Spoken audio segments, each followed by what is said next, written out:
儿臣参见母后。太子还来本宫这里做什么？母后可是已经知晓今日殿上之事？明知故问，究竟是怎么回事？凶手怎么就变成了高震？你要是早知道是高震犯了事，为何不早点通知我和高相，好早做些筹谋？母后，事先我并不知此事与高震有关。那赵世轩直接联合大理寺与刑部抓人，将此事公布朝堂。我知道的也不比您早啊。现如今，高震是您的表弟，张参又是您的堂弟，您还是置身事外的好。太子现在是变着法提醒本宫，后宫不要干政是吗？不，母后，儿臣的意思是，您现如今处境微妙，您要真想帮高震，不如让我去办。我倒是让你去办了，可你办成什么样了？那赵世玄都干什么了？你明知道高震跟赵世玄有过节，那高震落在他手里能讨得了好吗？母后，事先我真的不知道此事与高震有关。事已至此，儿臣会尽力弥补，还望母后息怒。弥补？你可知道，你今日是逼着高相亲手了断高震。他虽然表面上不偏不帮，可这心里的账都记在咱们头上了。是，儿臣知道错了。日后用赵家人时，儿臣定会谨而慎之。不过，母后，父皇对此事亦是给足了舅公面子，想必定会有转机。不如我去同舅公解释一下。啊！愚蠢！母后，您别生气啊！你去做什么？你父皇在盯着你的动作，你生怕他不知道你接近高家的意图吗？是，儿臣愚蠢，是我未思虑周全。退下吧。是，儿臣告退。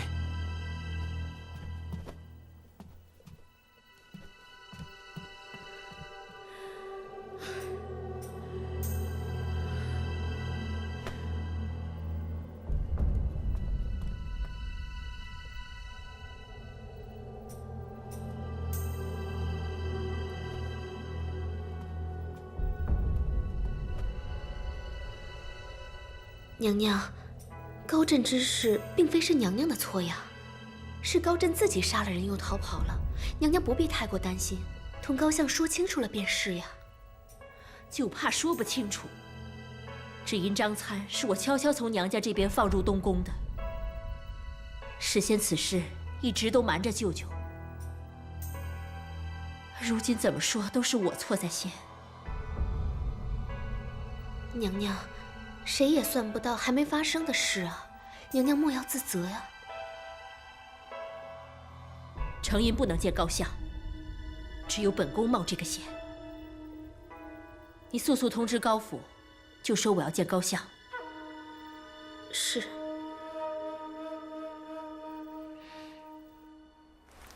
我家老爷和少爷都不在家，您的话我带到，您呐，先回去吧。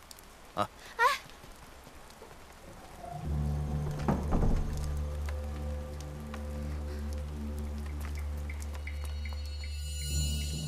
将军，借也不说话。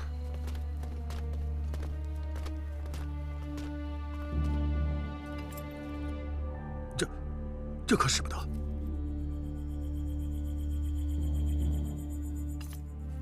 奴家的身份自是不值一提，只是奴家身后跟着什么人，将军可要看仔细了。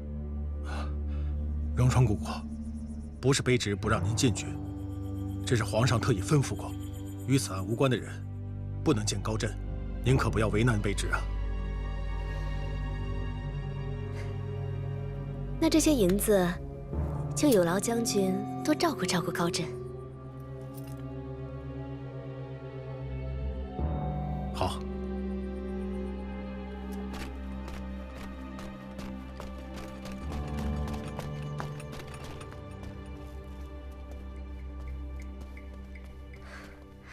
殿下，荣双姑姑，你可见到高震了？那侍卫不让奴婢进去，殿下可有法子？我主管此案，这天牢啊，我可以随意进出。你只管回去告诉母后，让她放心。她想说的话，我一定会带到。殿下知道皇后娘娘要说什么？母后想说的话，也正是我想说的。我都明白，一定带到。啊，谢殿下。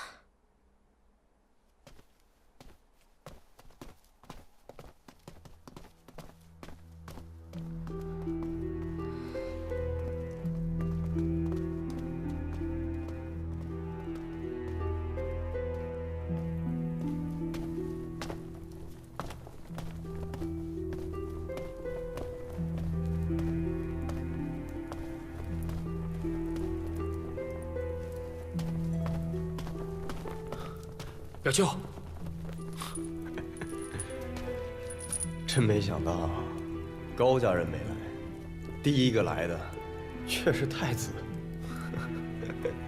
表舅，你在牢里可有受苦啊？那倒没有，亮他们也不敢。太子，你这次来，是不是有好消息带给我？此案由大理寺和刑部全权处理，我也无法插手啊。太子，你是太子！程云，程云，你一定要帮帮我，我不想死，我也不想流放，你一定要帮帮表舅啊！啊！表舅，你要知道，此事的症结它不在于我，在于我母后。那张参是母后的族人，此事可大可小，全凭母后的一句话。表舅，你也知道，我这太子之位是如何当上的，万事都是由母后做主，我能帮你的少之又少啊。那你去劝劝你母亲啊！平日里皇后最听我父亲的话，你让我父亲出面去劝，一定能保我出来。表舅，你不知道，这事难就难在，舅公和母后现在为了避嫌不能相见。但你放心，我去跟母后替你说说你的好话。如果母后去向父皇替你求情，你一定不会判得太重。好。表舅，夜深了，我不能逗留太久，你好好休息。好。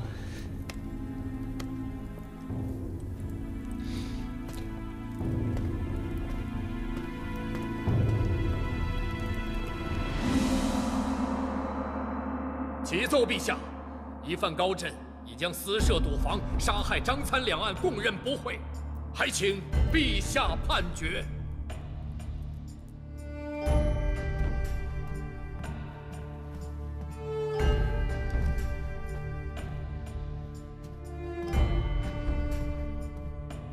陛下，臣之三弟犯下大错，家父悲痛，自责教子无方，昨日忽然病倒，故无法上朝。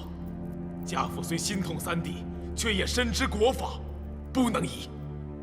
陛下无需思虑，家父颜面，高震罪无可赦，应当以命抵命。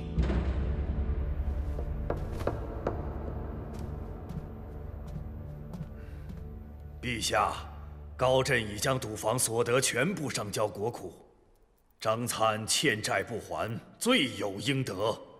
高震虽然有罪，但认罪态度非常诚恳，还请陛下从轻发落。还请陛下从轻发落。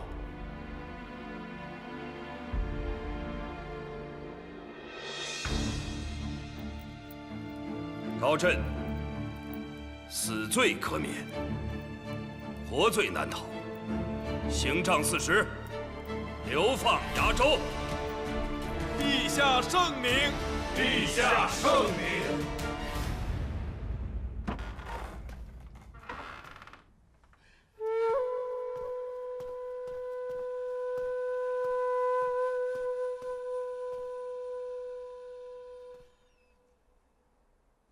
父亲，今日朝堂之上已经结了案，三弟被流放亚洲了。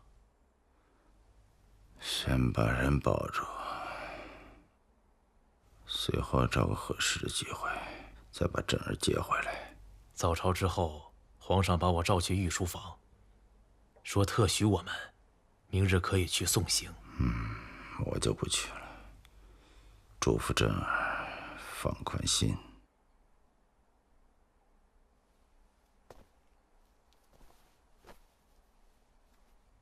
三弟这次怕是要吃苦了。本来此事可大可小，要怪就怪那皇后，非要把事情闹到圣上那里。哎，这个皇后，我们帮她把李承荫扶上太子之位，她倒忘恩负义，自以为不再需要依靠我们高家，羽翼丰满了，想争夺对太子的控制权，竟然把主意打到了三弟身上。这个仇我一定要报。皇后可以随时换，我们高家永远会在这里。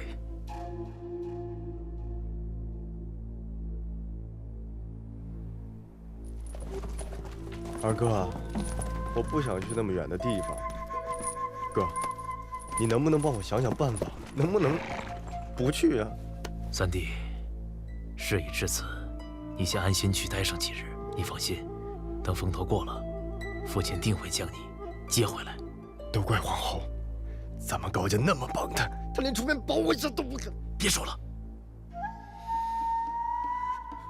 三弟，离开上京，处处要谨言慎行。不过你放心，今天你遭的罪不会让你白受，冤有头债有主，父亲自有主张。要保重身体啊！这一路上，所有的一切都给你打点好了。高大人，我们该押犯人上路了。这穆家就不必了吧？高尚书，这是规矩，样子还得装。等出了大理寺，上了路，我们谢了便是。三弟，先委屈你了。上。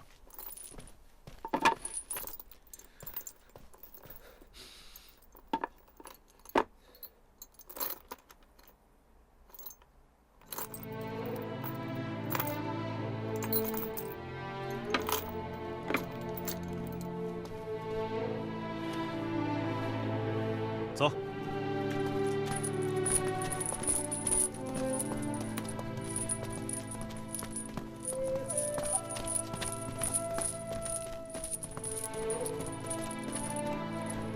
三弟，保重。走。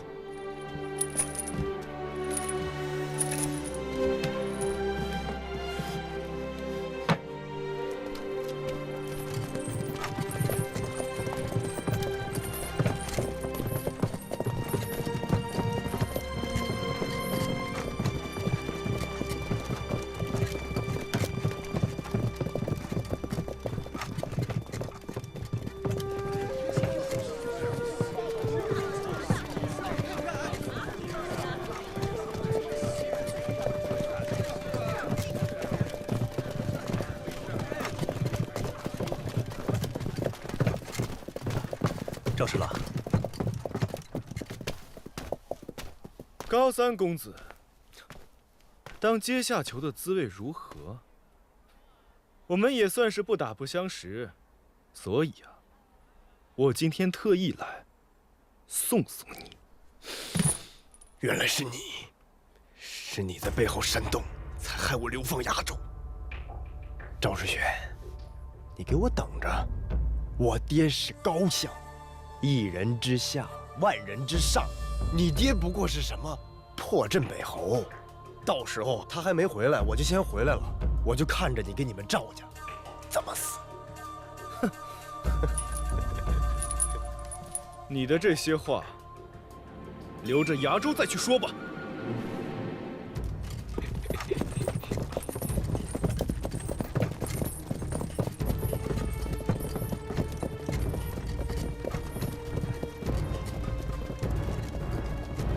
那你就永远不要再回来了。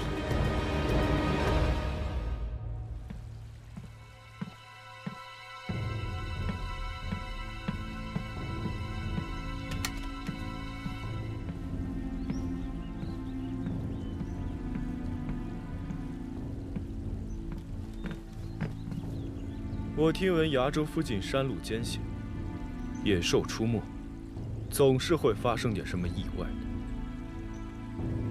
是，属下明白。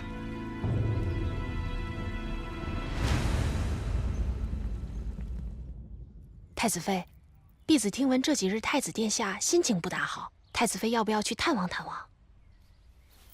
永娘，他心情不好，你让我去看他，又怕我触了他的眉头啊。他为什么心情不好？太子殿下，你有闲心操心别人的事，为什么不好好担心你自己啊？永娘，你看见没有？他说他自己的事情是别人的事情，你还让我去关心他。那按你这么说，我不是别人喽？你来干嘛？我听说你今天不愿意吃药。哎呀，我不用吃药，我身体好得很。再说，那药那么难吃，闻着那个味道我就就是这个味道。怎么又来了？所以啊，我今天陪你一起喝。啊？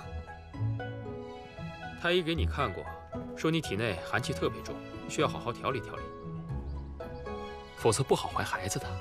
谁说我要给你怀孩子啦？太子妃，这可是大逆不道的话，不能乱说的。我寒气重，你为什么要喝药啊？我寒气也重啊，所以我跟你一起喝。这么巧？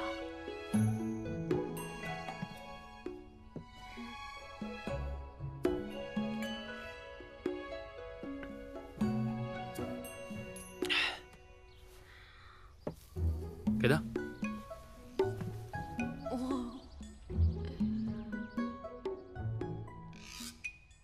要么自己喝，要么我喂你。不用不用，我自己喝。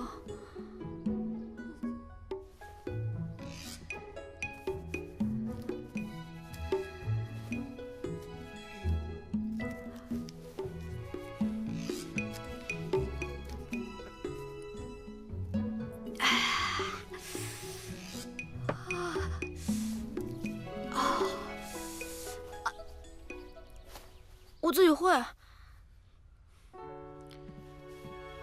行了，往后啊，我天天陪你喝药。啊，永娘，他哪里心情不好了？太子就是心情不好，所以才来太子妃这里啊。依婢子看呀，太子和太子妃越来越像小夫妻了。永娘，你瞎了吧？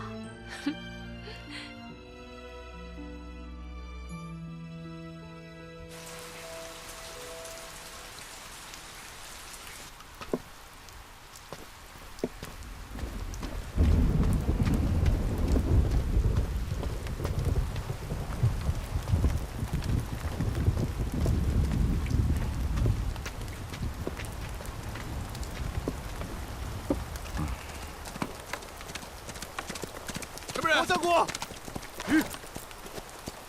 高相国，三公子在进崖州途中遇到野兽，他已经。你胡说什么？父亲，父亲，快，父亲，快！老爷。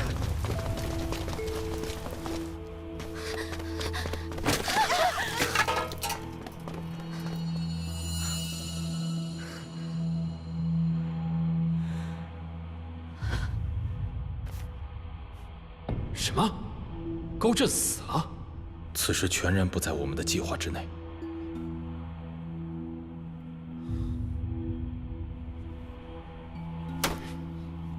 一定是赵世玄，整个上京城，只有他想让高震死，也只有他敢。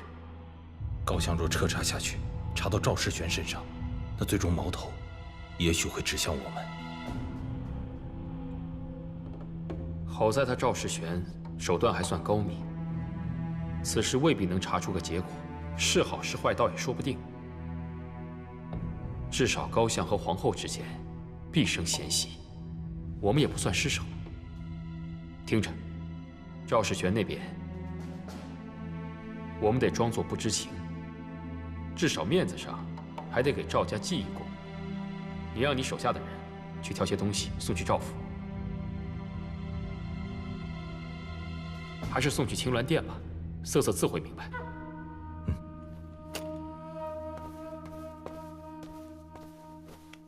老爷，皇后娘娘求见。什么？要不是他，三弟能落到这个下场，还有脸来我们高家？不解。是。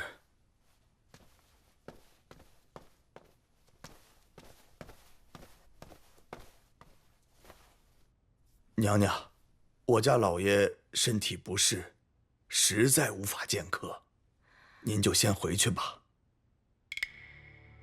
那本宫便在这里等舅舅歇息好。娘娘，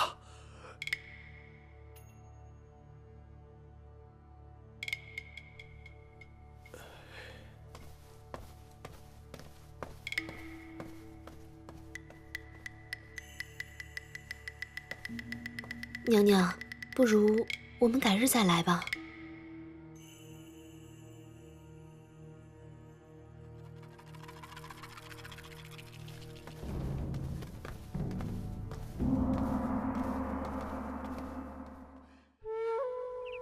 妹妹最近与皇上如何呀？她常去你那儿吗？你三哥刚走，父亲最近心情也不是很好。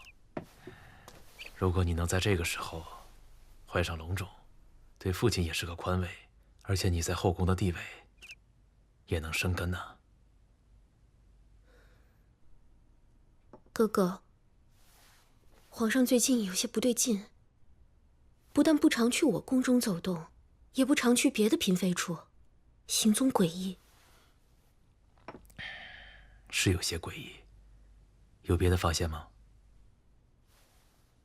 不瞒哥哥，我花了些周折，买通了在皇上身边伺候的一个小太监。太监说，皇上最近经常深夜出宫，我便斗胆叫人跟了一下，发现皇上去的地方是明玉坊。明玉坊？你三哥以前倒是常去那个地方，那是烟花之地啊。对，那里有一个叫明月的头牌。你三哥以前跟他也很熟，对他还很痴迷。哥哥，我在宫中不甚方便，你一定帮我查查这个女人到底什么来历。莫不是皇上真的被她迷了心窍，想把她接入宫中去？妹妹放心，只要是对你有威胁的事情，哥哥一定帮你除掉。嗯。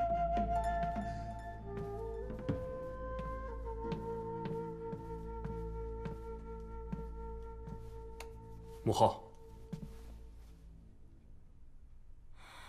今日叫你来，是想问问高振之死查得怎么样了？他就这么无缘无故的死在路上，难免让人生疑。是我查过，他们的确是途经山路，遭遇野兽，才导致几人丧命的。那赵世玄就没做过什么手脚？这个我想过，那赵世玄确实有些嫌疑，但都只是推测，拿不出什么证据。但母亲之言，儿臣不得不听。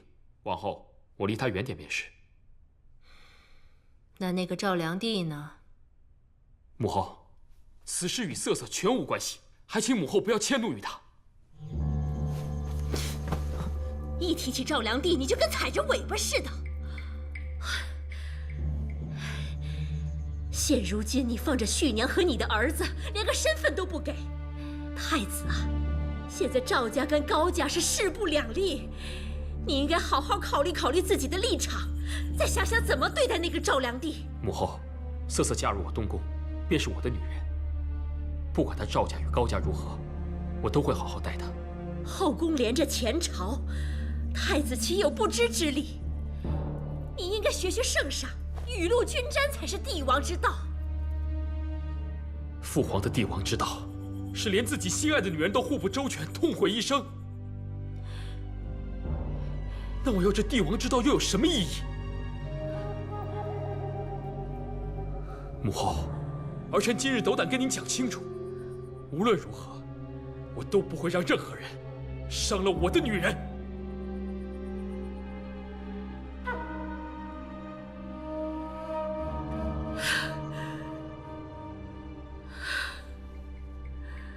母后，您近来疲累，还请歇息吧。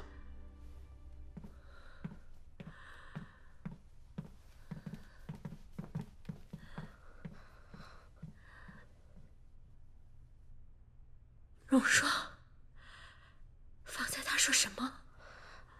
太子殿下说，他绝不会让任何人伤了赵良帝。不是，他说圣上什么？太子殿下说，圣上的帝王之道，是连自己心爱的女人也护不周全，痛悔一生。荣霜，太子难道都知道了？太子殿下怎么会知道？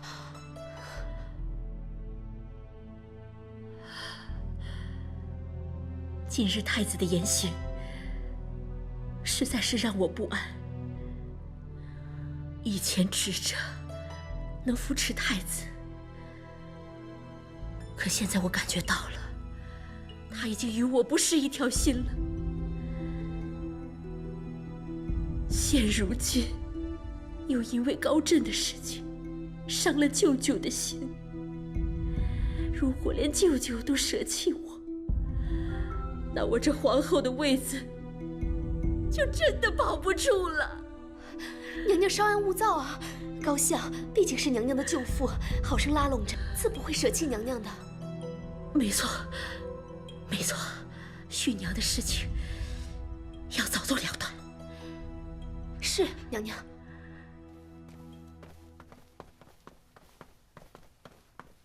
皇后请。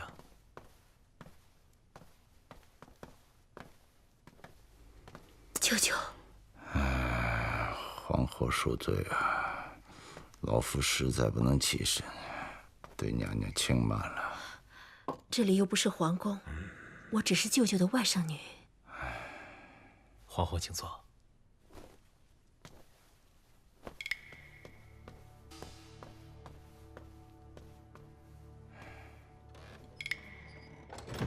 舅舅，你可要相信我呀，我绝对不会害朕弟的。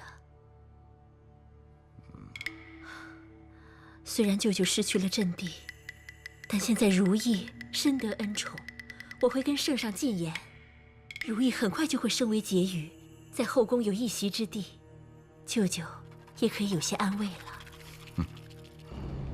老臣明白了，原来前几日是皇后和高父之间发生了那么一点点嫌隙，才让别人钻了空子。都是我一时糊涂，还望舅舅指条明路。明路不是没有，是怕皇后不用心去做。舅舅，你就说吧。今日这太子太不让人省心了。如果太子和太子妃琴瑟和鸣，得到了西周的支持，那今后太子就更不会听你的话了。舅舅所虑极是。还有跟赵家不可走得太近，那个赵瑟瑟不可留。可现如今，太子眼里只有赵瑟瑟一人。前些日子，我只是责他重用了赵家人，他却跟我翻了脸。想让太子折贬赵瑟瑟，并非易事啊。您是皇后，您想折贬谁，还用看太子的脸色吗？指您手里那续娘，就可以大做文章。那只是程银这孩子一时胡闹，才宠幸了那个小宫女。我是怕她不懂事，所以就叫人提点着。皇后心里最清楚，旭娘肚子里的孩子，那是谁的？肯定不是太子的。难道皇后真想让那个孩子生下来？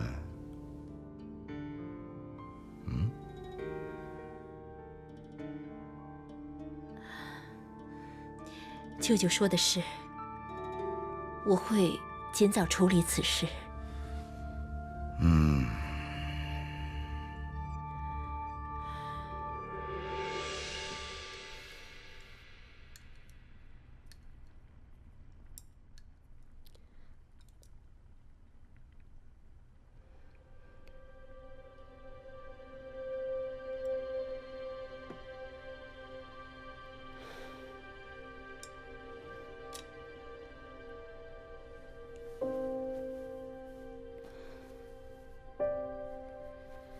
儿子，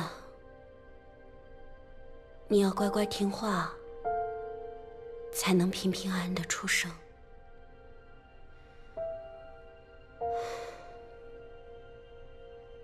娘没有想到你会在这样的地方出生。你爹爹是个没用的人，你这辈子都不会再见到你亲爹了。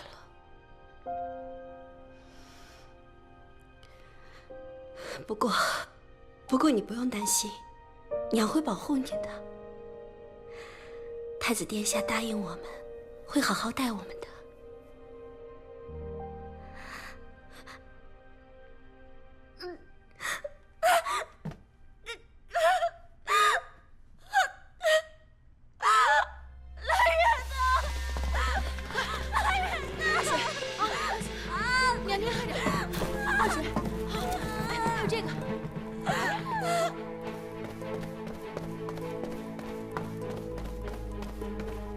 殿下，旭娘出事了。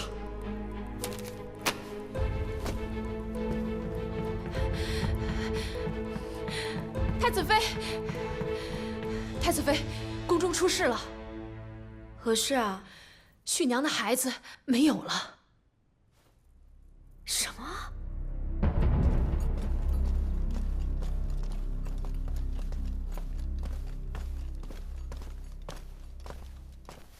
太子殿下，太子妃，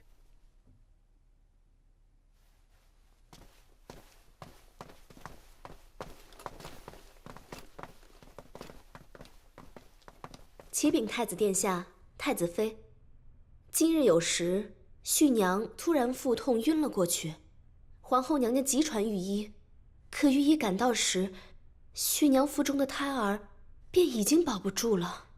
御医诊了脉，查出旭娘是误食了催产之物，导致了滑胎。皇后娘娘已经将伺候旭娘的人全部扣押了起来，所有的食物、饮水亦一并封存，由叶廷令一一严审。最后终于查出是在粒饭之中投了药，硬是把胎儿给打了下来。皇后娘娘震怒，下令严审。终于有宫人受不住刑罚，供认说是受人指使。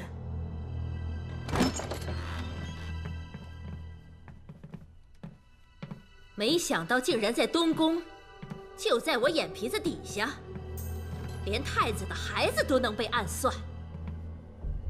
皇后娘娘，这件事可要彻查到底，不能轻易的放过作恶之人。你们可知道，那宫人供出是谁指使的？儿臣不知。将口供念给太子、太子妃听。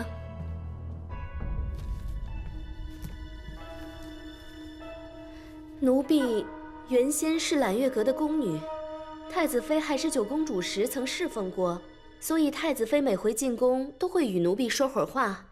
旭娘在怀了太子殿下的孩子第2个月时，太子妃有一回进宫，便叫了奴婢去。我什么时候？太子妃给了奴婢一荷包金瓜子，又给了一包不知是什么的药。母后，这事不是我做的，我为什么要给旭娘下药呀？请母后相信我。现在人证物证俱在，如果太子妃说不是你做的，可要有证据。证据？母后，我连徐娘在哪都不知道，我没有证据。我如果要是突然有证据，那才奇怪呢吧？太子，你怎么看？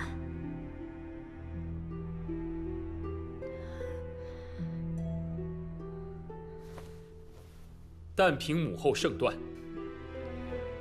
太子妃虽然身份特殊，又是西周的公主，不过一时糊涂做出这样的事，似乎不宜再主持东宫。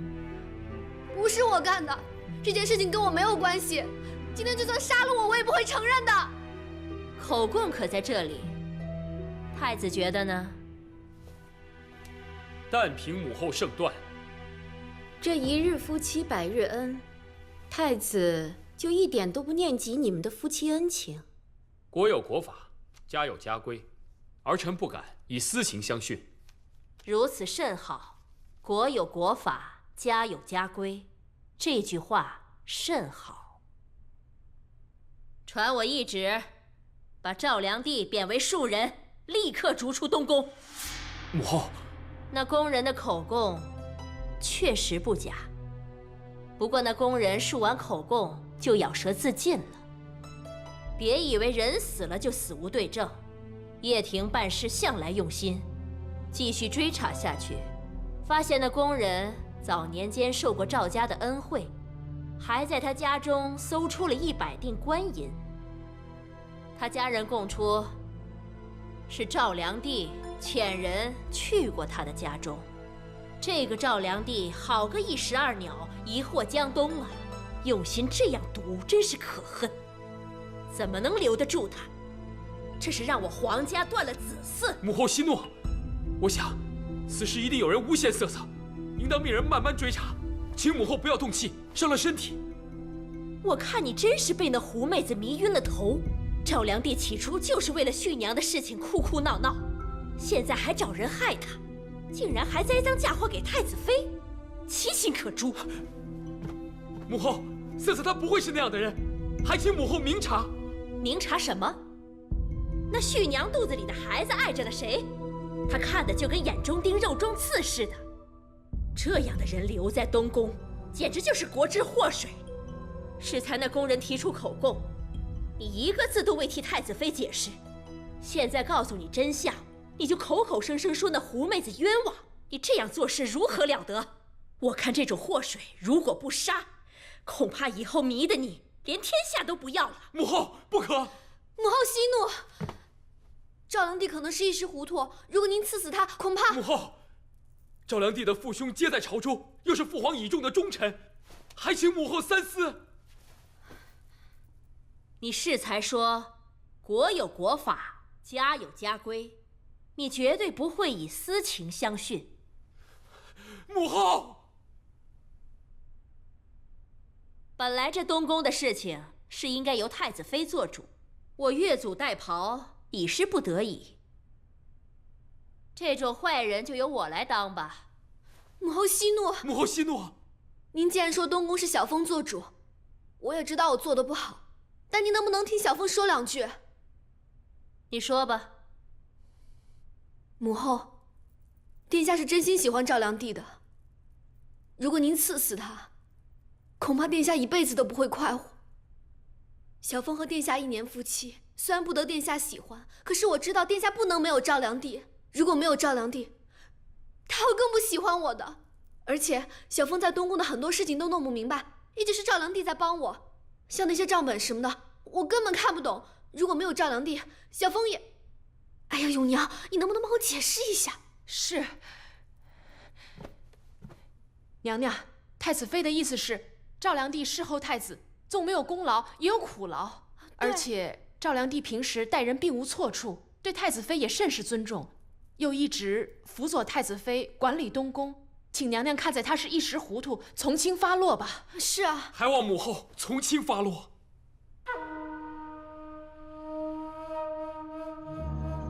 这个赵良娣，死罪可免，活罪难饶。将他贬为庶人，犹毙3个月。谢母后。续娘的事，太子不要太难过。太子和太子妃还年轻，这孩子啊，早晚会有的。只是这续娘瞧着也怪可怜的。皇后娘娘，不如就封她为宝林吧。这东宫应以和睦为宜。太子妃孩子气，很多事情照顾不到，多个续宝林帮衬着，倒是好事。是，母后。太子，你们都成婚1年多了，怎么连个子嗣的消息都没有？你平日里就应该多多亲近太子妃，离那些狐妹子远些。是。行了，起来吧。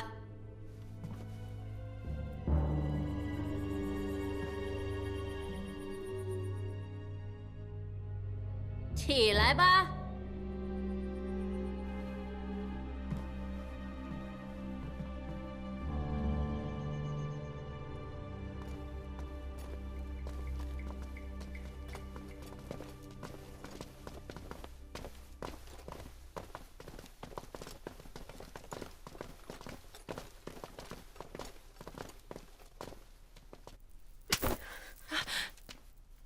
你这个恶毒的女人，我知道是你。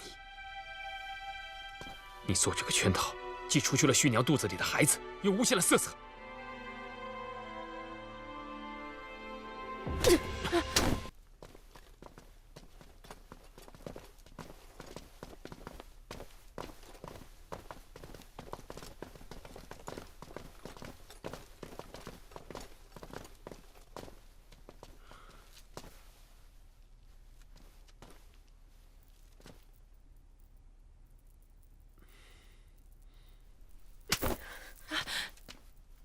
你这个恶毒的女人，我知道是你。你做这个圈套，既除去了续娘肚子里的孩子，又诬陷了瑟瑟。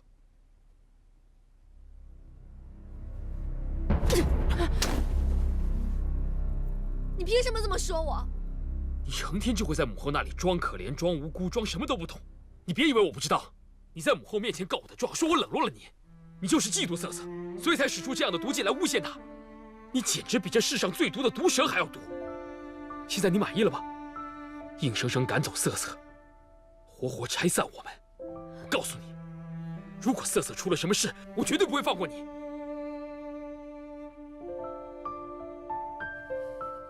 那你现在就废掉我呀！你以为我愿意嫁给你啊？你以为我稀罕太子妃啊？我告诉你，我们西周男儿成千上万，个个英雄了得，没一个像你这样的窝囊废。李承言，你除了会念诗文还会什么呀？起码的本事还不如我呢。要是在西周，你这样的男人没人稀罕。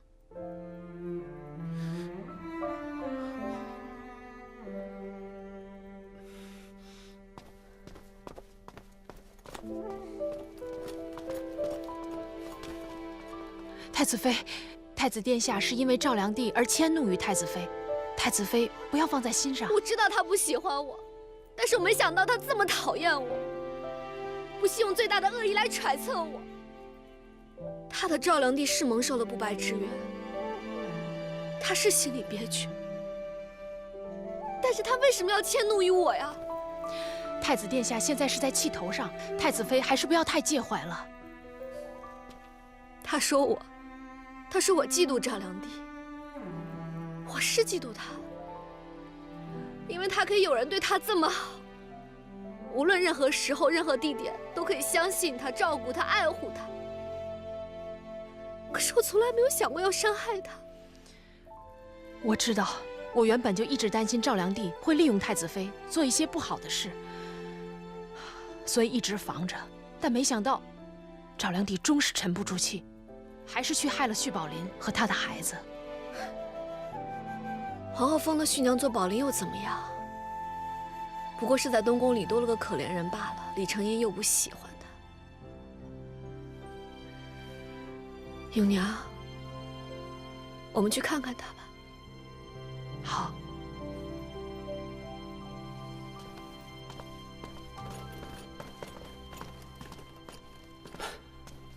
你刚才也看到荣霜了？看见了。你知道我也是迫不得已。当时那种情况下，你说我还能怎么办？我知道，太子殿下打太子妃比打在自己身上还难过。这宫中事波谲云诡，尤其是在我身边。我以前处心瑟瑟，他现在就被贬入冷宫，说不定还有可能丢了性命。目前太子妃和殿下的关系决裂，这对太子妃来讲，可能是一桩幸事啊。是啊，但我就是不知道他能不能体谅我。这个大大咧咧的西周女子啊！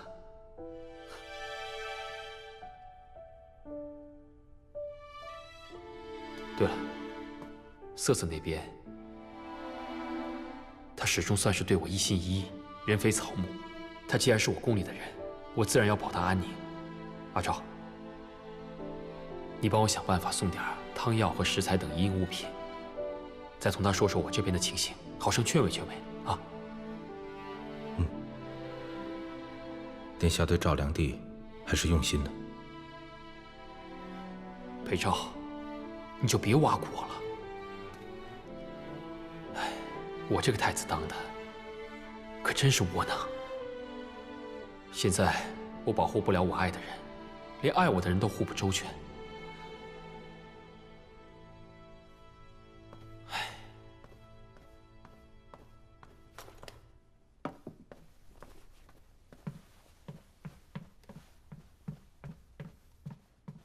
娘娘，太子殿下认定是太子妃设计陷害了赵良娣，一出宫门就掌过了太子妃，两人在宫门口大吵了一架。太子殿下还扬言，若要做了皇帝，第一件事便要废了太子妃呢。妹妹，此事如何呀？姐姐好计呀，一石二鸟。我一直给舅舅备了好些礼，但是都未能送到。今天终于可以托付给妹妹，替我转交给舅舅，让他好好养病。父亲听闻今日宫中之事，必定会早日痊愈的。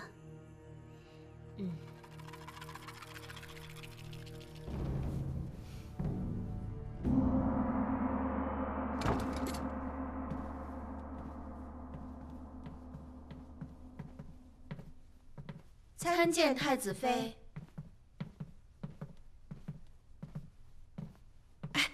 快，躺下，别多礼。你现在身子弱，一定要好好养着。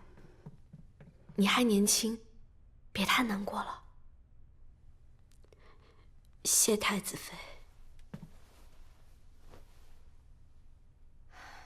你有什么想要吃的，我让人做好给你送过来。还是有什么需要，我让人给你备着。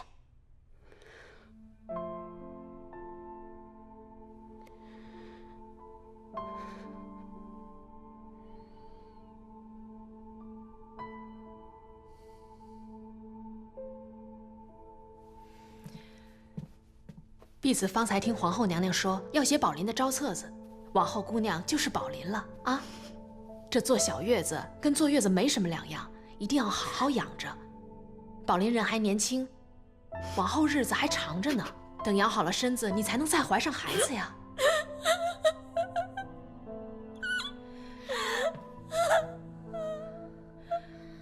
别哭了，伤眼睛啊。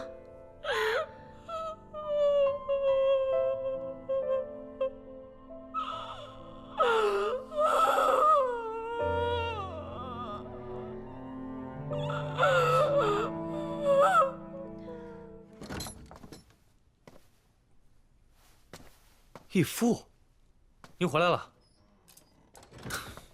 健儿来了。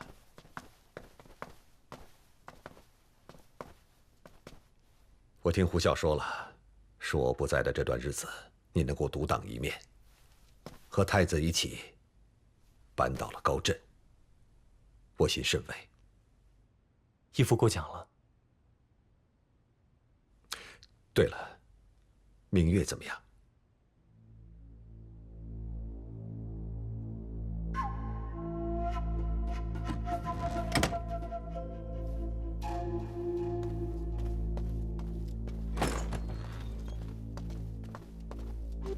先生。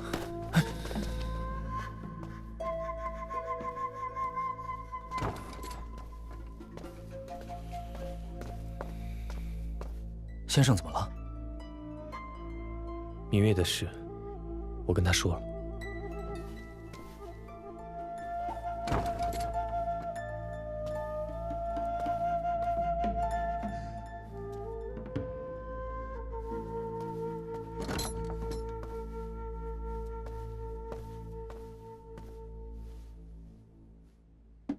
我是来接你的，赶紧收拾东西，我连夜送你出关。我若是不见了，皇上就算是把整个天翻过来，还是会把我找出来的。您知不知道，这么些年，我常常在做噩梦，我总是梦到原本平静的陈家突然之间血流成河，梦见母亲死不瞑目地瞪着苍天。我不想再做噩梦了。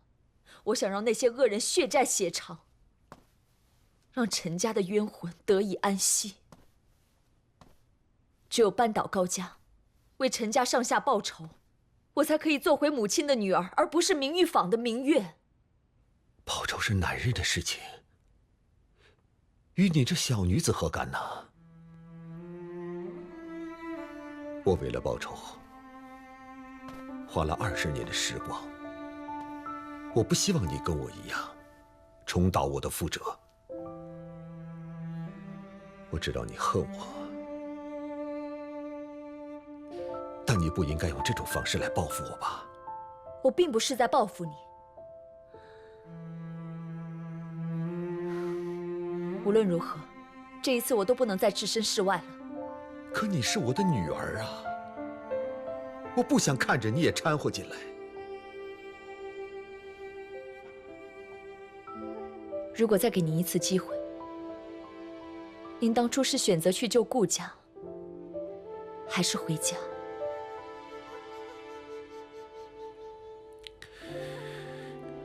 你应该知道答案。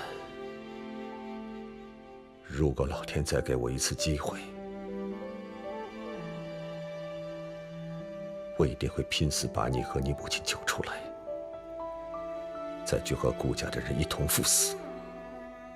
可惜，说这个太晚了。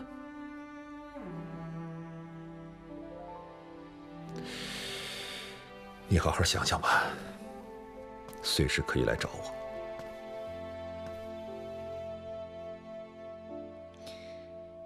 您愿不愿意跟我一起去祭拜母亲的衣冠冢？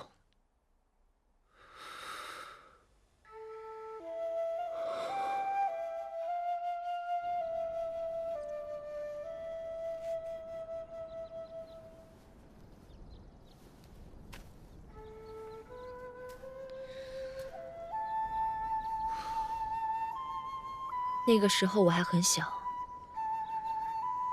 没有办法替母亲收敛尸骨，只做了一个衣冠冢，却连碑文都不敢刻，只立了一个无字碑。出事的那天，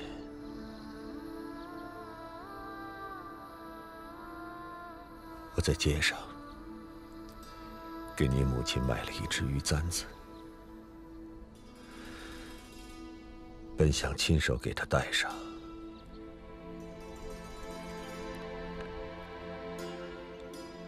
没机会了。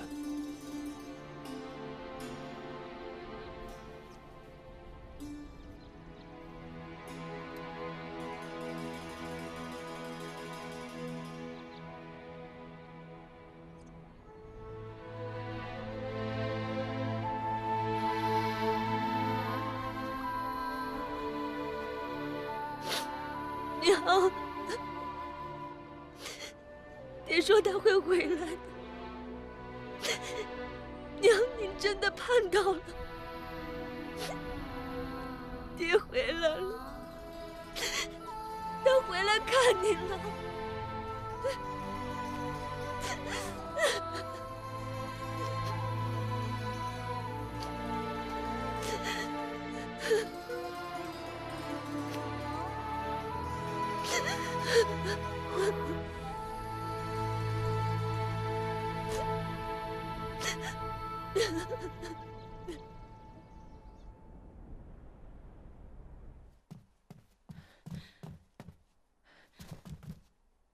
阿杜，天都黑了，太子妃一天水米未进，那怎么行啊？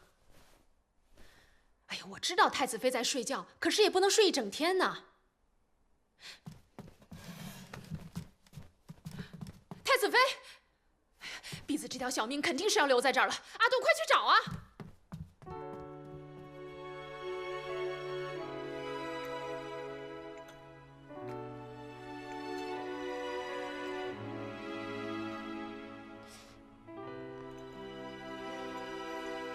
你在这儿干什么？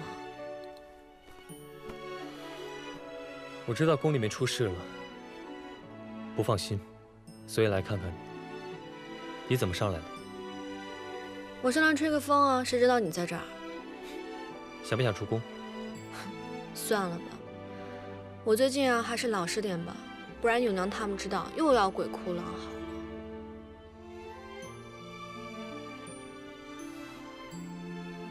他打你了？你怎么知道的？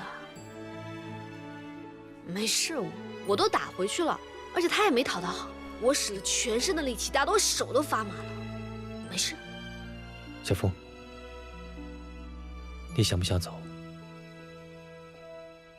跟你走？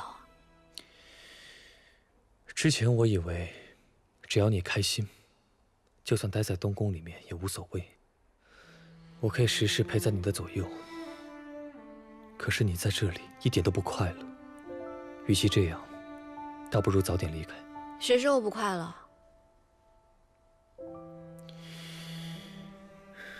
小凤，你看，看这个东宫，这么高的城墙，四面围着，就像一个终日不见天日的大牢。你怎么能被这么关着呢？顾剑，你是不是疯了？我怎么可能跟你一起走呢？你到底要怎么样才跟我一起走？非要我绑了你啊？如果你觉得你是我师父就可以替我做一切的主，你就错了。你是不是觉得你武功特别高，没有人能治得了你？我告诉你，我要是在这里吵嚷起来，惊动了羽林军，不给你射成刺猬才怪呢。你忘了我是谁了吗？只要我有一剑在手，就算整个东宫的羽林军都出来，也奈何不了我。切！哎，那你武功这么高，是不是天下无敌，从来没有输过别人？你当真一点都不记得了？我比剑输给过你。我？你比剑输给我？那次我们比剑，赌注便是终身。我要是输了，就做你的丈夫，一生爱护你，珍惜你，陪伴你。那我要是输了呢？你要是输了，自然是嫁给我。娶。娶。小。小。哎，被风吹跑了。在这儿写，师傅。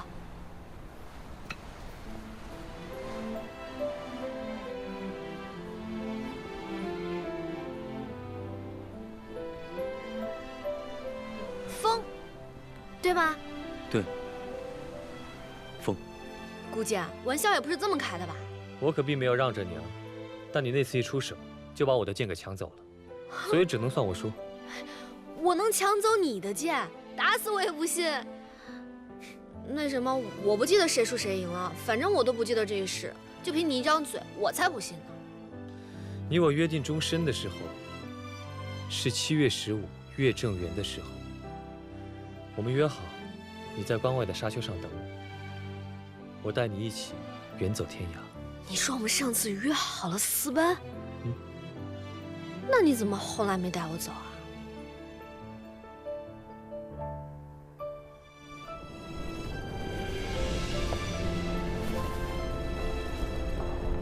是我对不起你。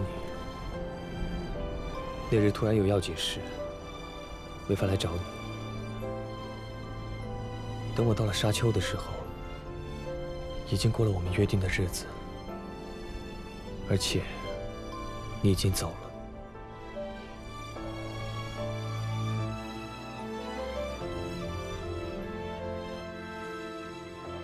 你这个故事一点意思都没有，骗我的吧？如果我骗你，就罚我永生永世都得不到你的原谅。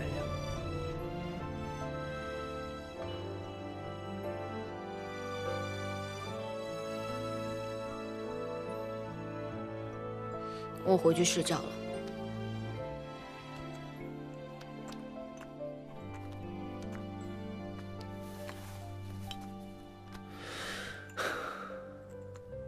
你不愿意跟我走，是你又爱上他了吧？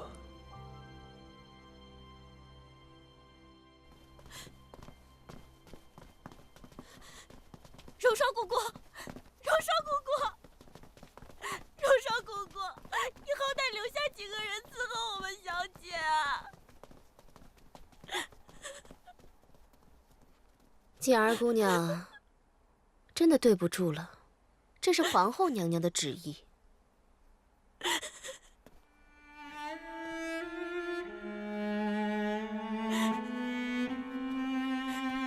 荣双姑姑，荣双姑姑，荣双姑姑，荣双姑姑。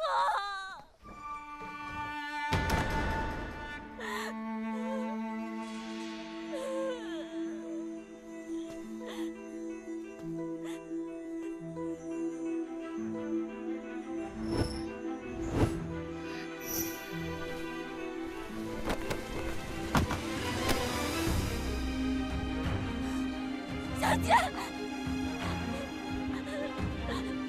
小姐，小姐，你怎么了？来人呐！快来人呐！母后，母后，母后，瑟瑟已经被贬为了庶人，您为什么还要这么对待她？放肆！一大清早就这么闯进清宁宫，你的眼里还有我这个母后吗？母后，瑟瑟是我东宫的人，她如今已经昏迷不醒了。我只求您撤去禁令，让我进去看她。你要是再替她求情，我就将她逐出宫去。母后，你若不收回成命，我就在这长跪不起。那你就跪着吧。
太子妃，永娘，哎，你看这花漂不漂亮？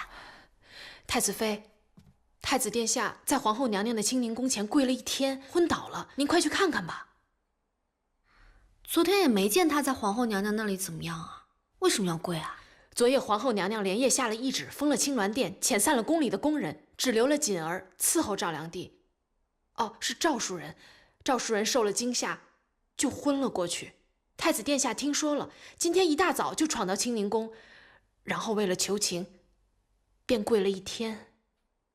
他爱跪就跪，跟我有什么关系？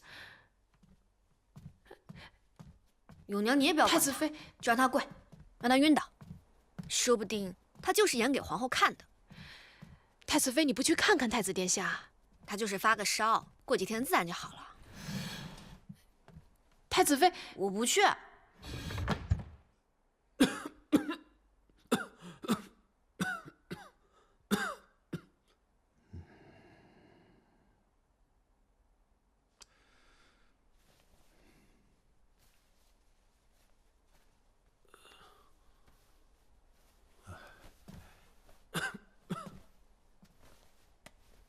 回殿下，殿下这是跪得太久了，致使腿上的旧伤犯了，加之殿下最近心神郁结，受了风寒，才发起了高烧。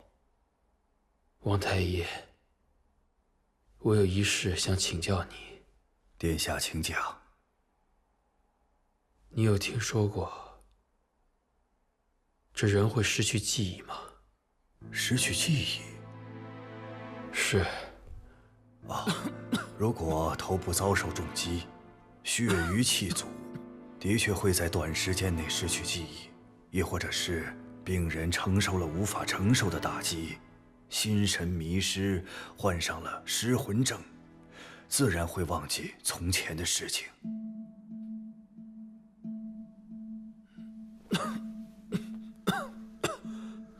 短时间，也就是说，如果时间长了，记忆就会回来。有这个可能。有劳王太医了。微臣再给殿下开个方子，殿下高烧不退，这个时候还需要好好调理呀。多谢，退下吧。微臣告退。阿昭，在。去多留意一下太子妃，最近别让她出宫。是。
殿下，该吃药了。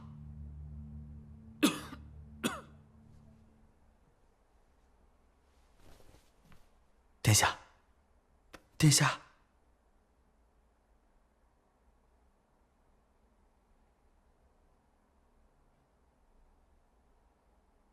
我一定要想起来，想起来，想起来，想起来。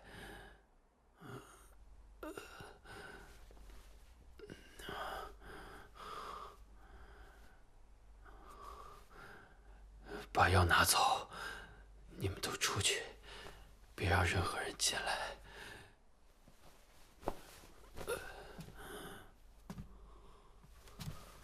走。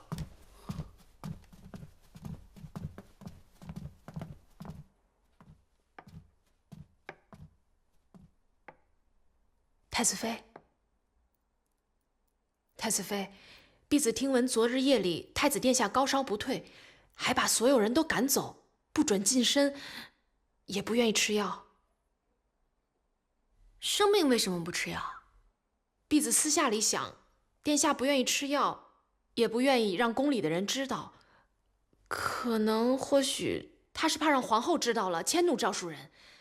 太子殿下这时还在同皇后娘娘怄气呢。他这么折磨自己，就能替赵良娣报仇了？殿下生性仁厚，又深得陛下与皇后娘娘的宠爱，可是这样做未免有些幼稚可笑。哎呦，太子妃还是去看看吧。哎呀，他们两个情深意长的，我去干什么？太子妃，太子殿下此次都连烧了3、4日了，东宫无人敢进太子殿下的寝殿，这样下去……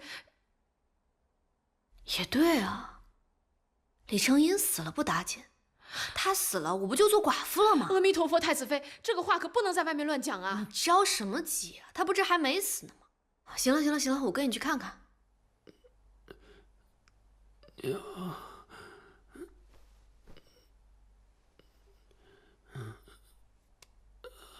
送他。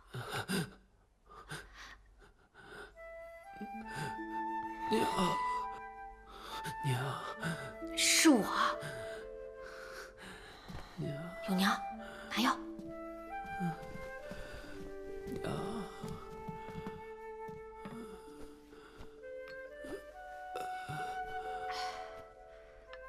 来，殿下，张嘴，张一下，张一下就好。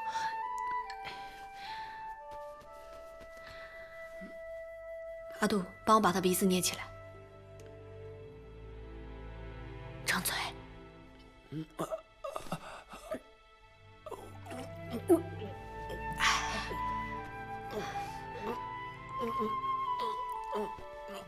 好了，喝下去了。可以松了。来，小心。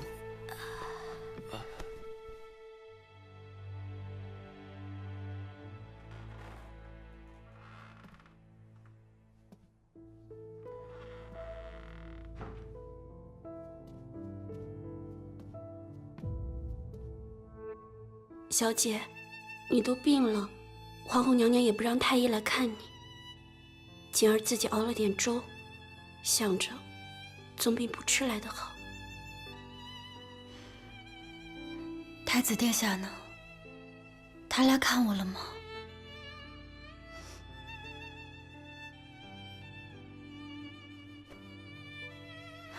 锦儿，你偷偷出去，告诉太子我病了，他一定会来看我的。你去同他说。小姐，您先把粥吃了，您身体好了，太子殿下会过来看您的。我不喝。太子他会来看我的，他一定会来看我的。他来了，我要告诉他，我没有害徐娘，不是我，都是曲小凤，是他设的局陷害我，我没有害他。我没有害他。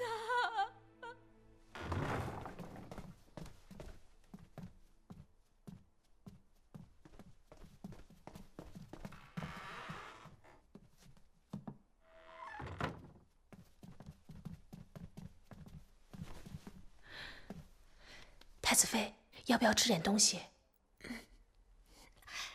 啊，怎么了？身子麻了呀？来。哎呦，那我不吃东西了，我就喝点水。行，我给你取过来。哎呦，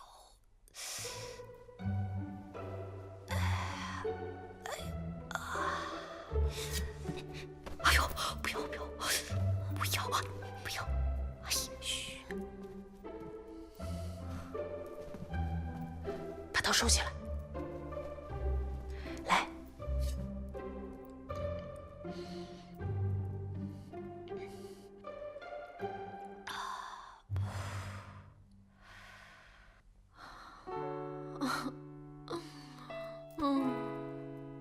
人家是夫妻，走，快点。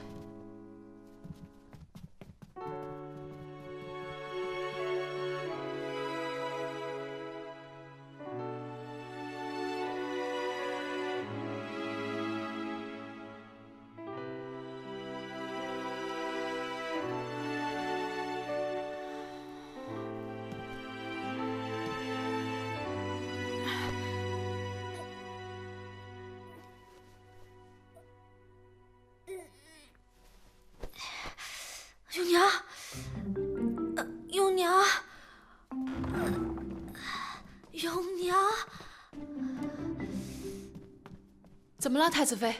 是身子麻了吗？婢子帮你揉揉。不用不用不用不用，我来骑。啊，婢子命人去取贡桶来啊。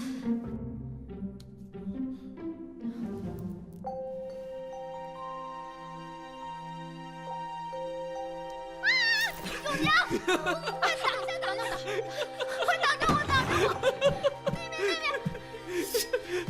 挡，快挡着我，挡着我！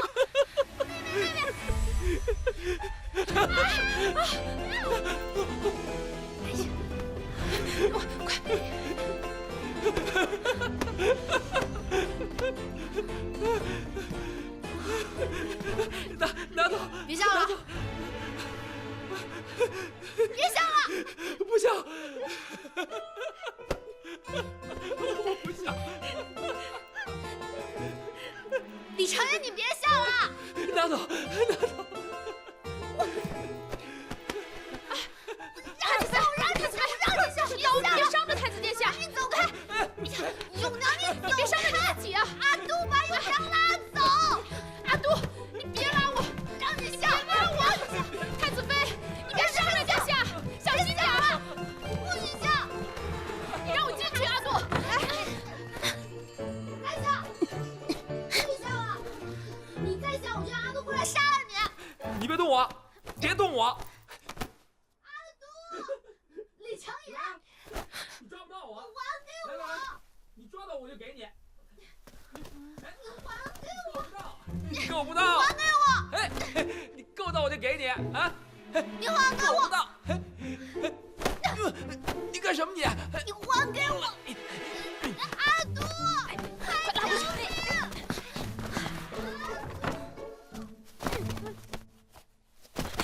阿杜，你不能进去，他们俩在做夫妻间该做的事。我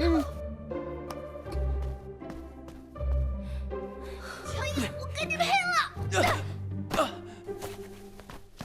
阿杜，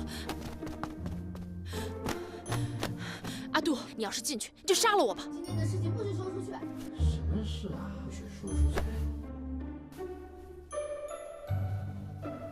亲我？我为什么又要亲你啊？你亲我，我就不告诉别人。来吧。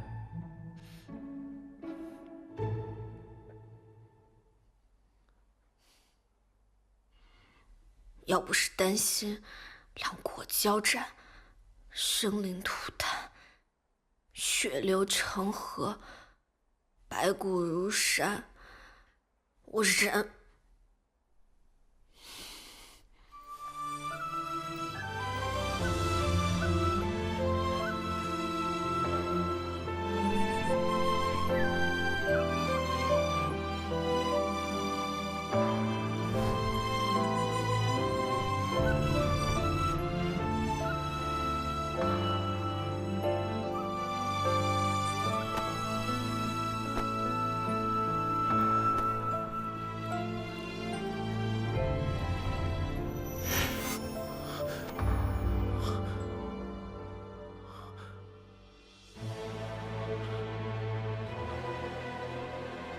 你怎么了？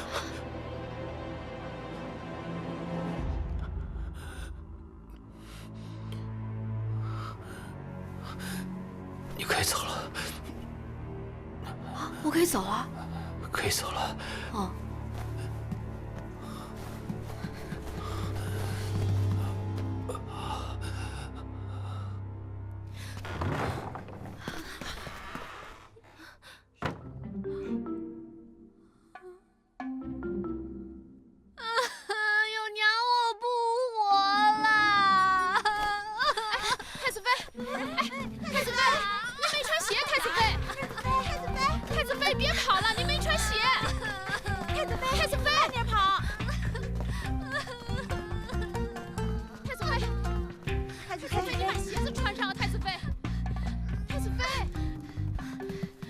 太子妃怎么了？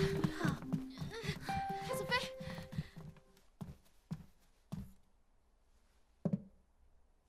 启禀太子妃，太子殿下遣人来送东西。送东西？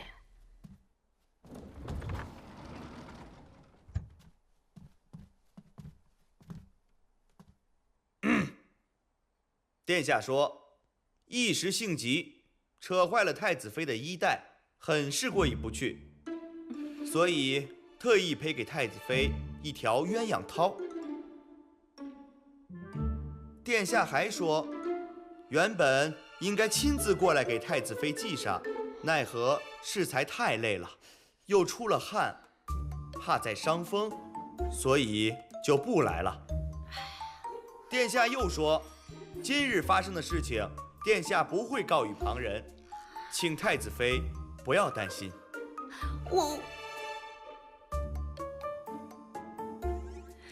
谢太子殿下。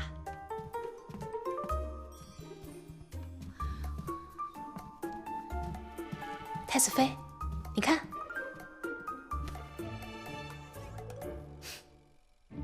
永娘你还笑？现在是不是东宫的人都知道我衣衫不整的从李承吟的寝殿里出来了？是的，太子妃。我都赖你，是你昨天让我去的。太子妃昨夜太累了，我去叫人炖碗参汤给你喝，补补身子。这是阴谋，这是阴谋！殿下可算是回心转意了，阿弥陀佛。这赵树人一定就是对殿下施了蛊术。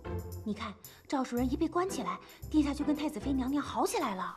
是啊，咱们太子妃生得这般美貌，不得殿下眷顾，简直天理不容。就是，你没有看见太子妃今天见到鸳鸯绦的样子，脸都红了，好生害羞呢。要是我呀，我也害羞。这殿下呀，光天化日竟然派人送太子妃这个。是啊，我也看到了。这不是事实。我脸红是因为气的，衣衫不整是因为互相打的，不是你们想的那样。太子妃恕罪，奴婢该死。太子妃恕罪，太子妃。婢子知道的就是这些。这太子妃眼看着就得逞了，还在外面四处散播消息，还说自己如何不情愿。你说的当真？可不是，我看他呀，定是看着您现在吃了暗亏，太子殿下又在病中，所以去勾引太子。殿下，莫非这么快便忘了瑟瑟？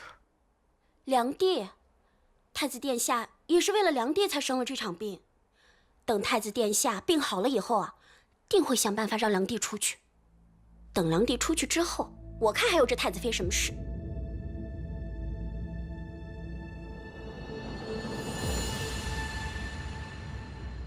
女有4行：1为妇德，2为妇言，3为妇容，4为妇恭。悠闲真静，守节整齐，行己有耻，动静有法，是谓妇德。冠换晨会，服饰鲜洁，沐浴已时，身不垢辱，是谓妇容。妇德不彰，妇容不整，是谓失节。太子妃，你可明白？你是太子妃，东宫的正室，是为天下表率。太子年轻胡闹，你应该从旁规劝，怎么还由着他胡来？别说是我们皇家，就是寻常人家的妻子，也应该懂得矜持。不是我不矜持，是李承吟他……太子身上还有病，你怎么就不懂得拒绝呢？万一病后失调，再闹出大病来，可怎么得了？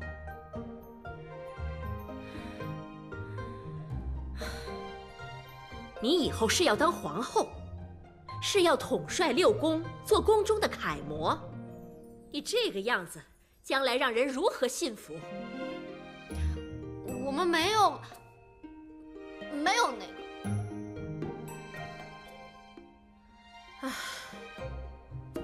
起来吧。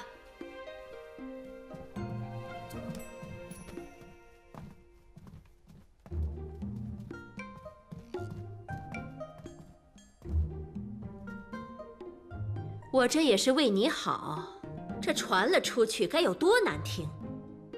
我们中原不比西周，随便说一句话都跟刀子似的，尤其在宫里，这流言蜚语可是能杀人的。真麻烦。你们给我好好照看太子妃。太子还在生病当中，太子妃年轻，事务繁多，就不要让她伺候太子汤药了。每日里，就让太子妃把女戒抄10遍吧。啊？又抄女戒？有没有点新鲜的呀？要新鲜的，那就抄20遍吧。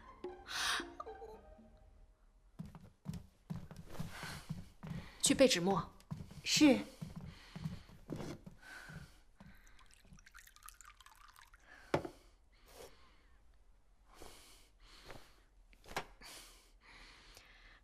气死我了！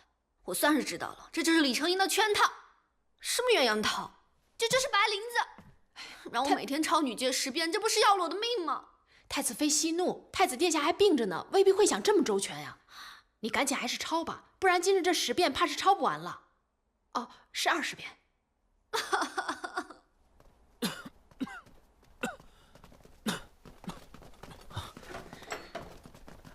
殿下，皇后娘娘有懿旨。我知道，你不用紧张，把这些热汤热饭送进去便是。殿下，赵树人的汤饭，小的每日都会准时的送进去。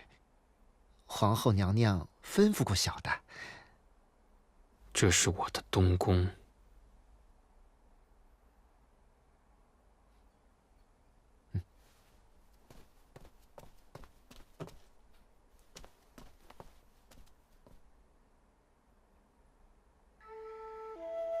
殿下还是请回吧。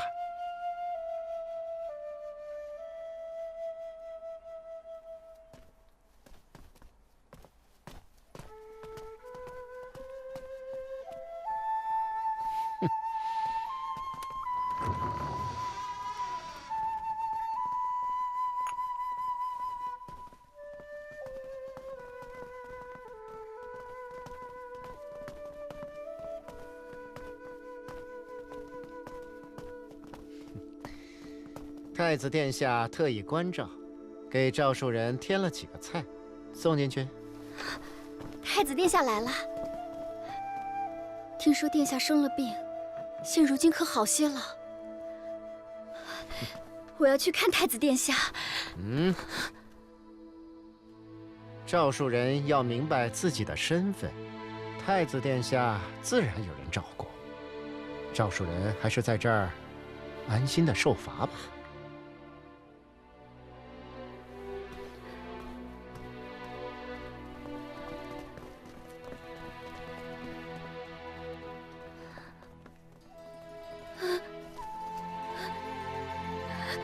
小姐，小姐，小姐，小姐，小姐，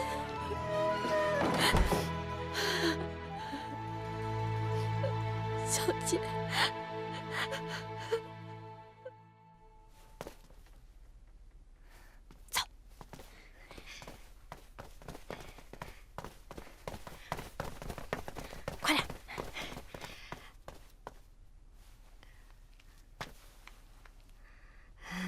裴将军，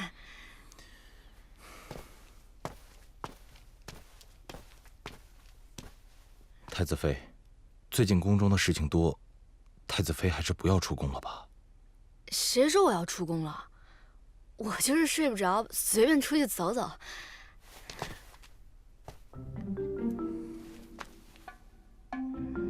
哎呀，裴将军，你也知道，皇后娘娘整天罚我抄书，也不允许我去看李成英。我在这宫里都要闷死了，再不出去透口气，我就要发疯了。你就允许我出去一小会儿，行吗？太子妃，太子有令。哎呀，李成英他病着呢，他知道什么呀？哎，你要是不放心，你就跟我一起去。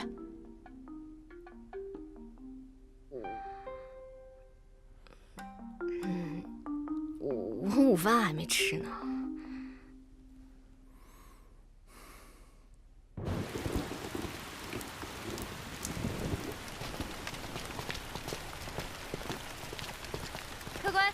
点喝，有什么需要您再叫我啊。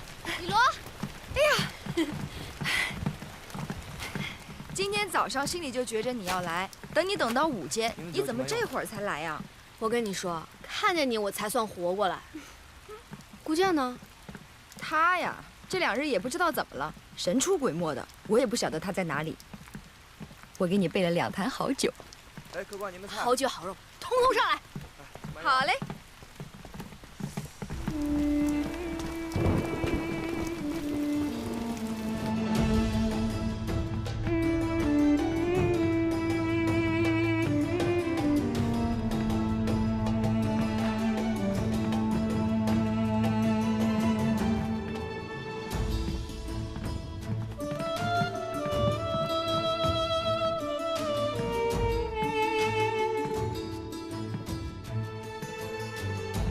肉哎！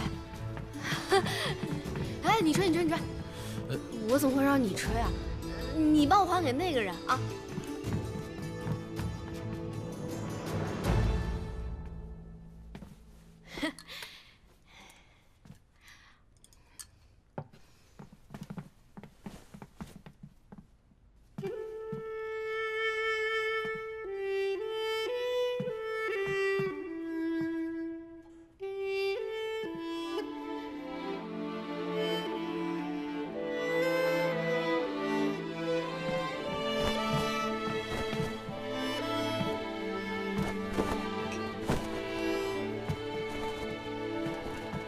原来他也会吹霹雳。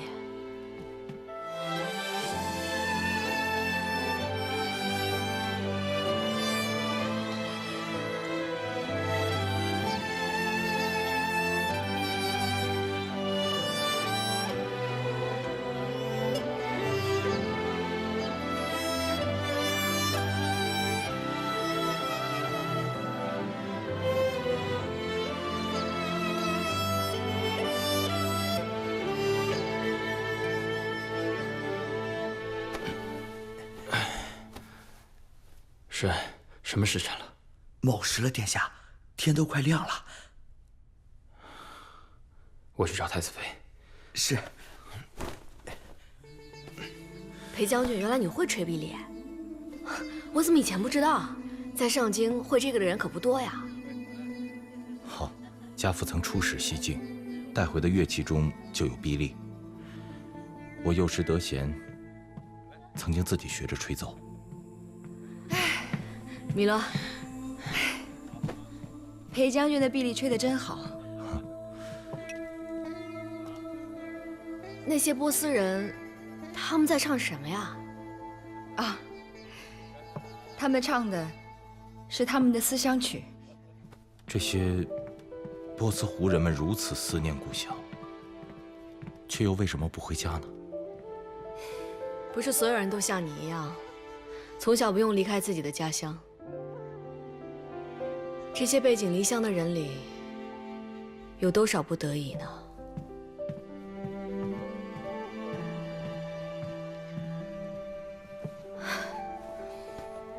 公子，饮的太多了。何以解忧，唯有杜康。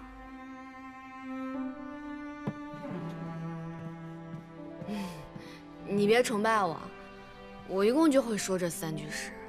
这是其中1句。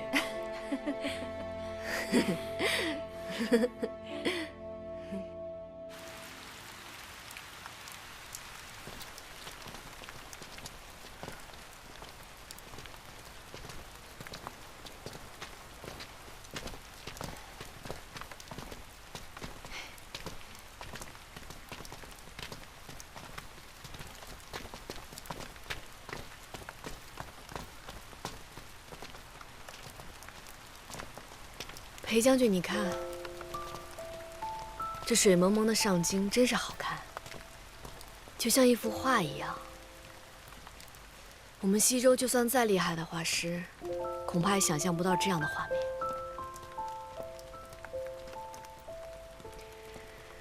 这样的繁华，这样的温润，真的是天上才应该有的都城，就像天神格外眷顾的仙城一样。这天朝的上京，万国来朝，万民倾慕。可我就是开心不起来。就算这儿再好，也不是我的西周。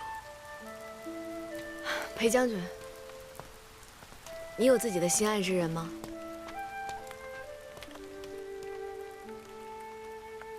你日后要是娶妻，一定要娶一个自己喜欢的人，否则你伤心，别人也伤心。这没有感情的婚姻，真的是度日如年，像没有尽头的黑夜一样。我不想你也过这样的日子。我是皇室子弟，我的婚约不是自己能说了算的。那你就甘心接受这样的现实啊？我从小享受着锦衣玉食，享受着普通百姓没有的生活和荣耀，这就是我要付出的代价。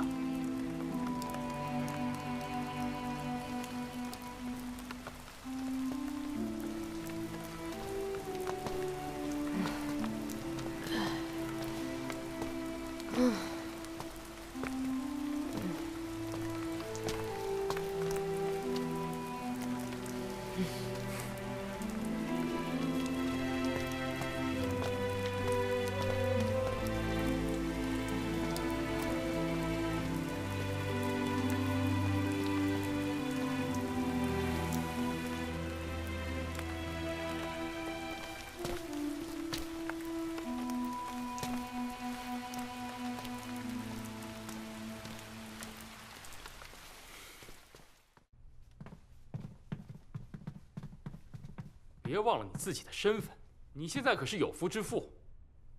对了，我突然忘了，你们西周女子民风豪放，根本就不拿这个当回事吧？可你好歹也是太子妃啊！如果你还要你西周的脸面，就别整天溜出宫跟裴照混在一起。李承言，你凭什么这么说我？我和裴将军清清白白。那是，借裴照10000个胆子，他也不敢跟你怎么样。是你纠缠他吧？嗨，李承言，你一会儿赵良娣，一会儿徐宝林的，我可什么都没说过。我和裴将军就出去喝过几次酒，你凭什么这么说我？哼，我们西周女子怎么了？当初要不是你父皇逼着我阿爹和亲，我阿爹舍得把我嫁到这么远的地方来吗？当初要不是你们仗势欺人，我会嫁给你。告诉你，我们西周的男儿一个个都比你强。你以为我稀罕嫁给你？你以为我稀罕这个太子妃啊？我喜欢的人比你强1000倍、10000倍，你连他一根头发丝都不如。你放心，我以后再也不来了，就好好想你那个比我强1000倍、10000倍的人吧。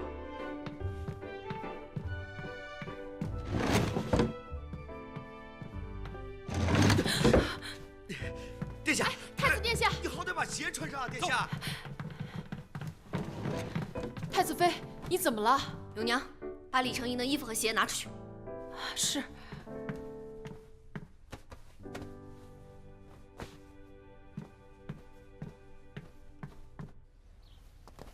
身体好多了吧？好多了，父皇。最近的课业怎么样？李世清博学多才，他的课生动有趣，儿臣受益匪浅。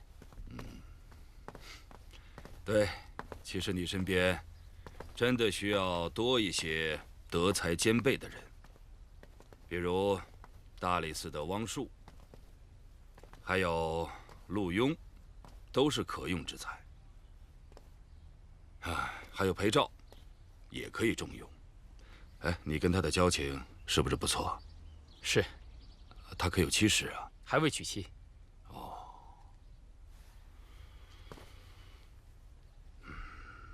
不过，我倒是知道，洛熙自小便对他有些心思。哦。太子殿下、太子妃来给太皇太后贺寿。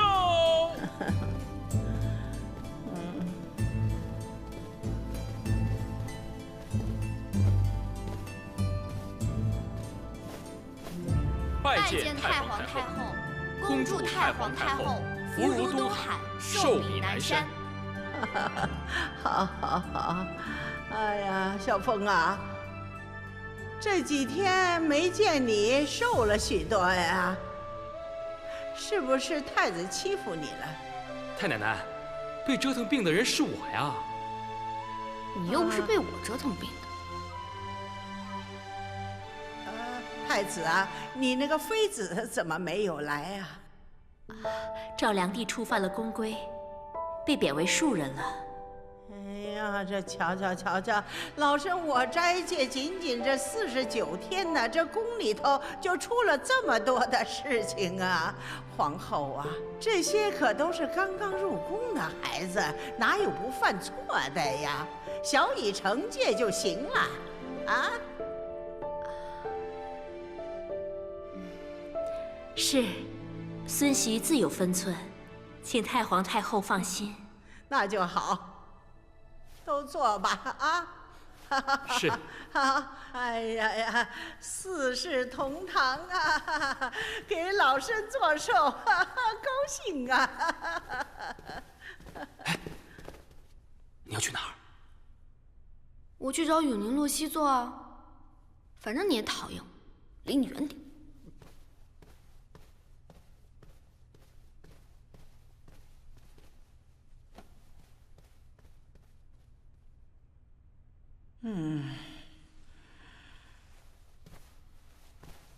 你呀，好歹是太子妃，怎么能把我哥一个人撂在那儿，和我们一块坐呢？我不想跟他坐一起。圣上驾到！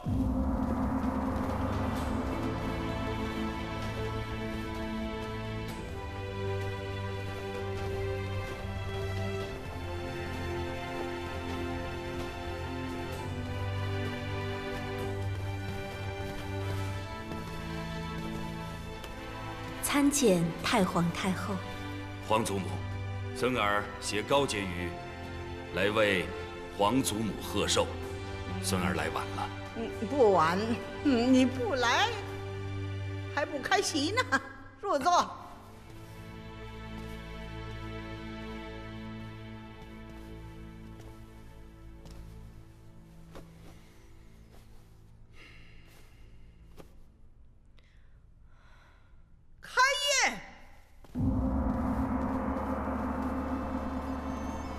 今日喜庆，要借皇祖母之寿宴，再添一桩喜事。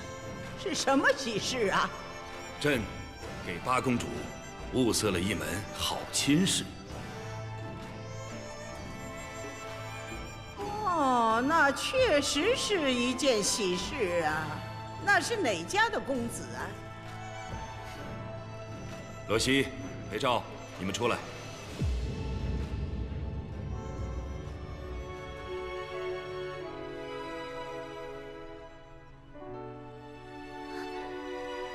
洛西，洛西，快去啊！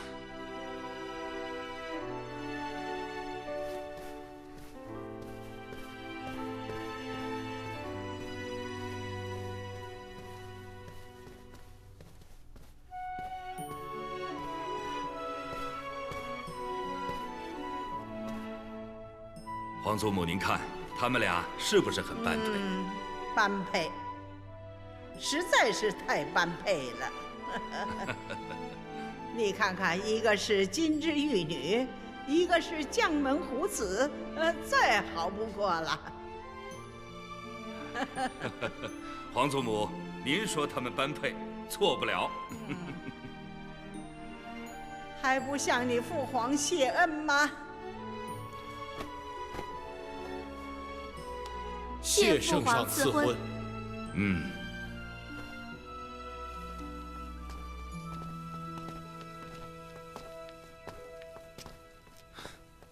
你这个人啊，什么时候能把脸上这罩子拿下来啊？怎么做了新晋驸马，越发要拿架子了？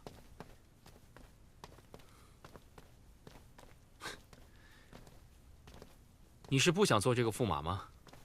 殿下，末将并无此意。我看你啊，并无半分惊喜。末将虽非皇子，但母亲也是平南长公主。今日圣上赐婚，虽有些突然，却并非意料之外。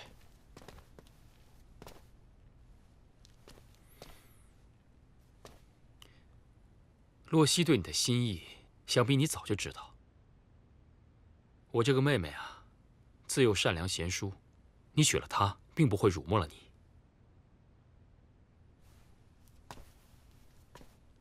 无论对方是谁，臣既蒙圣上赐婚，便必定会与他相敬如宾，夫妇和睦。还请殿下放心。你这是暗指我虽蒙圣上赐婚，却对太子妃不好吗？末将不敢。唉，此前我与太子妃争吵，无非是做戏给皇后看。往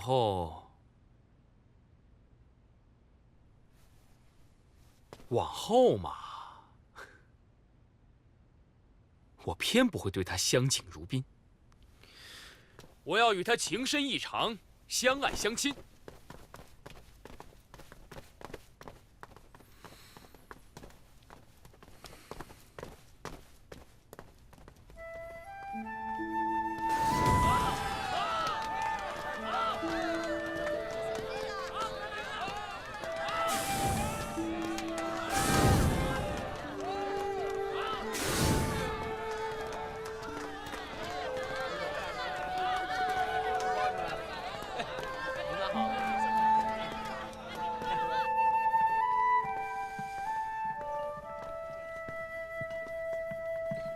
哎，客官，里边请，里边有位置。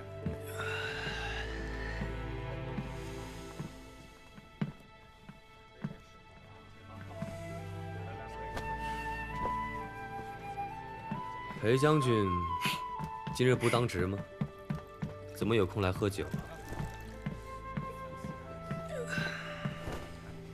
你来了，裴将军，今天喝什么酒？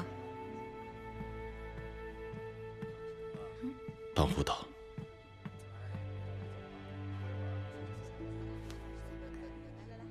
好，我去给你取。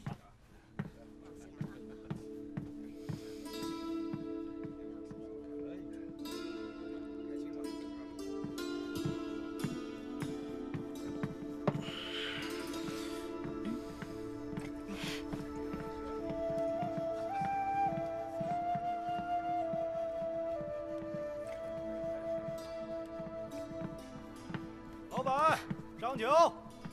哎。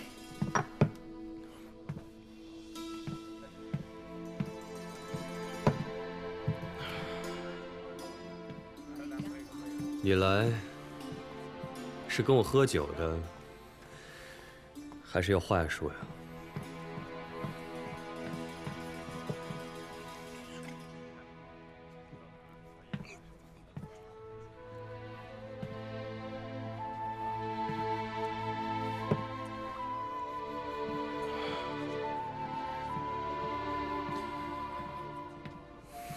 我要成亲了。陛下赐了婚，让我娶洛曦公主。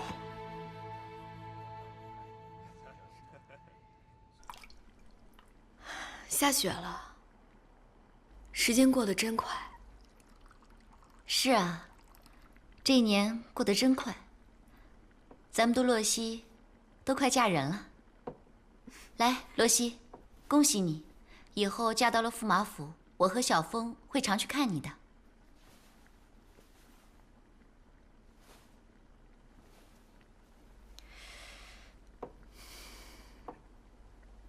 洛曦，你有没有问过裴照，他是不是真心喜欢你，真心想娶你啊？小风，洛曦马上就要嫁给裴照了，你怎么可以这么问？难道你不清楚洛曦有多爱裴照吗？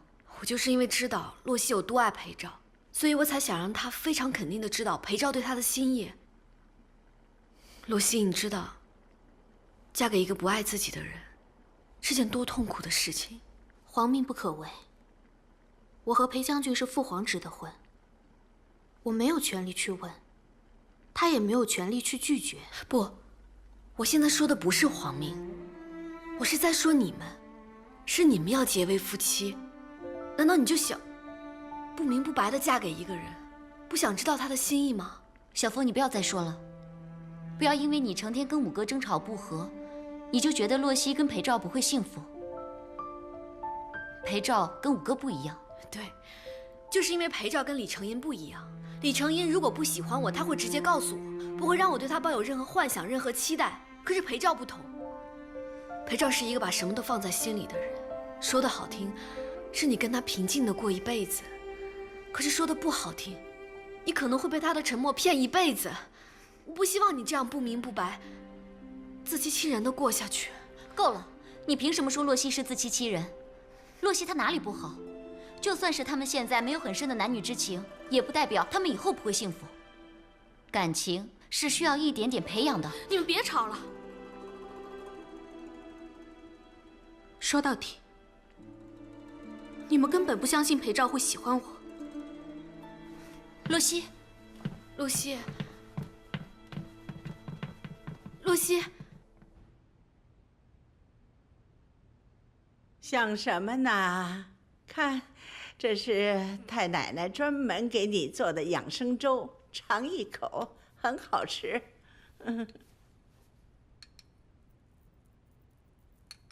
怎么样，好吃吗？多吃点。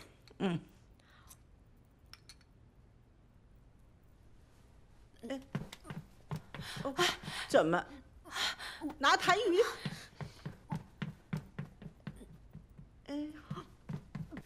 来，太子妃。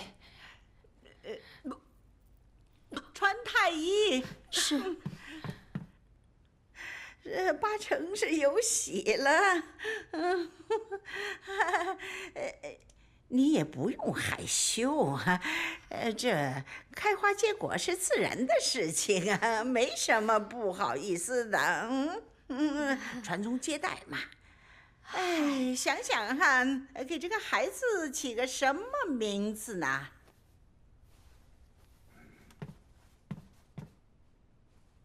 启禀太皇太后，太子妃这是脾胃受了凉，而且喝了鹿羹粥，所以才会反胃。不是有喜啊，并非有喜。退下，退下！太子呢？叫太子来。回太皇太后，近日就是元辰大典，太子殿下今日入了斋宫。入什么斋宫啊？不孝有三，武后为大呀，懂不懂啊？他父皇这么大的时候，都已经是有2个儿子了，可他呢，20了。是。那个赵良娣不是天天在陪着他呢吗？怎么就不能够有个一男半女呀？那个续宝林好不容易怀上了，可是说没就没了。哎呦，这可怎么办呢？老身我呀，什么时候才能抱上玄孙呢？太奶奶，你消消气。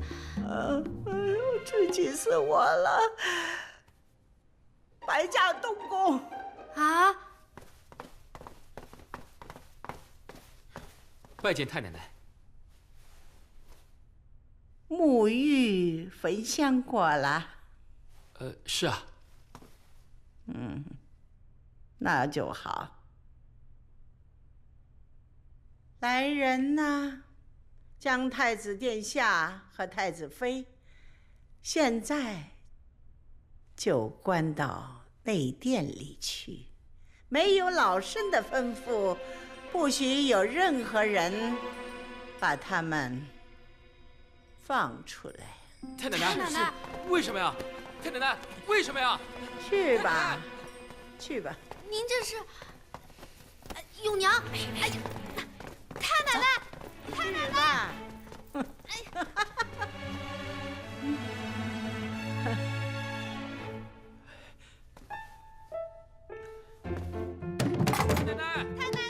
太奶奶，放我们出去！太奶奶，哎呀，有没有人呐？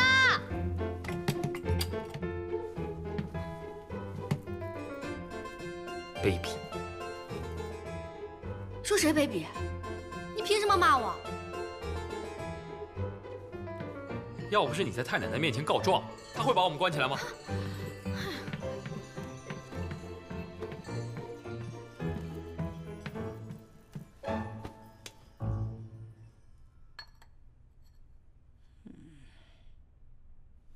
皇后娘娘吉祥。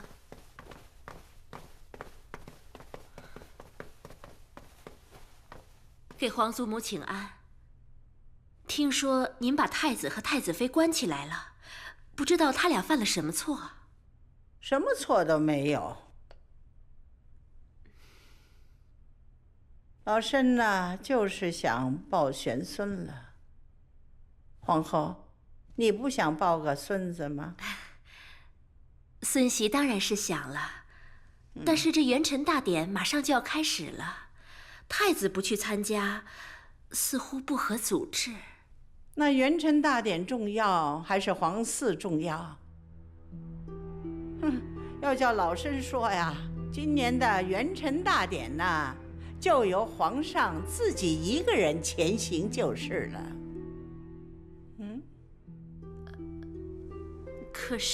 可是什么？老身说的不对？当然了，您是后宫之主啊，老身这么做像是越权了是吧？那好，那现在老身就亲自去给他们开门，让他们出来。来。好了，您别去。太皇太后，那是孙媳说错了还不行吗？您说的对，还是这子嗣最重要。您想关他们多久就关他们多久，只要您高兴。陛下那里，我自会去解决。这就对了。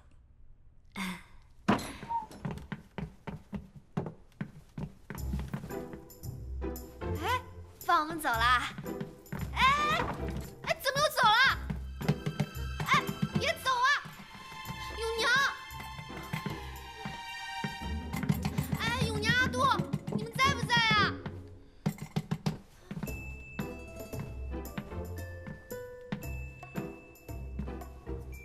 哎呀，来看看有什么好吃的。哇！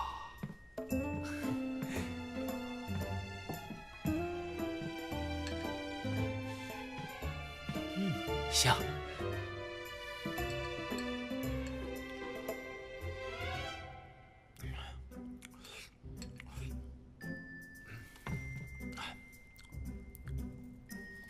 好吃。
你坐在这儿不冷啊？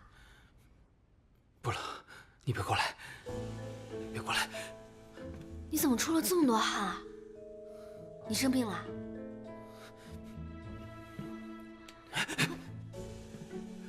别碰我！粥里有药。啊？有药。粥里有药？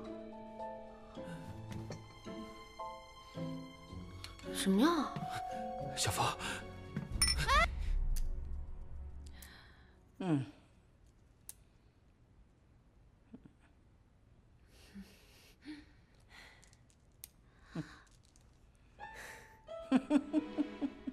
你想想你的瑟瑟，你喜欢的是赵良娣，你一定要为他守身如玉，你不能辜负他，不能对不起他。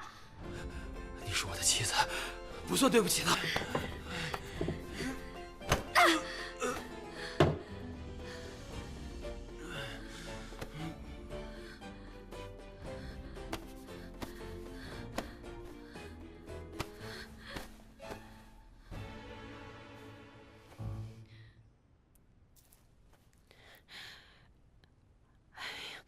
这都2炷香时间了，不着急。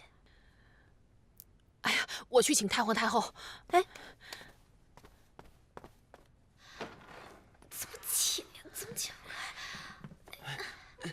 啊！嘘，不是太奶奶。这就对了。不是您想的那样。太奶奶什么都没看见，我们什么都没看见，这就对了。不是太奶奶，不是您想的那样，太奶奶。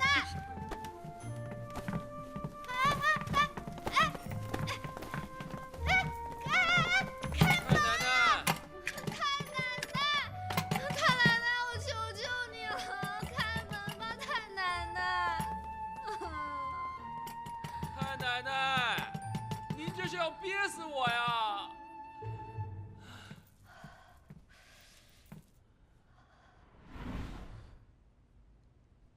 你就穿这么件单衣，这店内又没生火，你想冻死啊？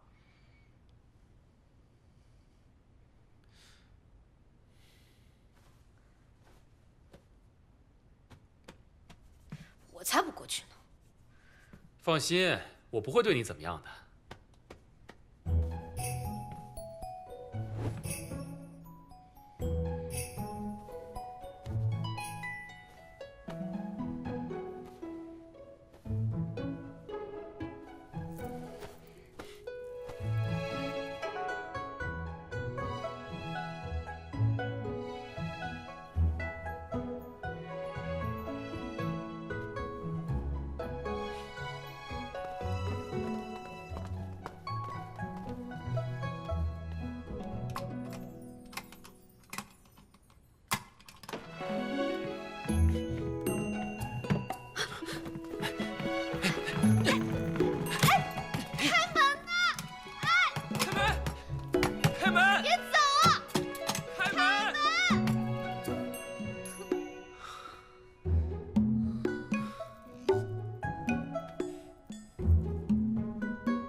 太皇太后，外面天寒地冻的，要不给殿下和太子妃生个炉子吧？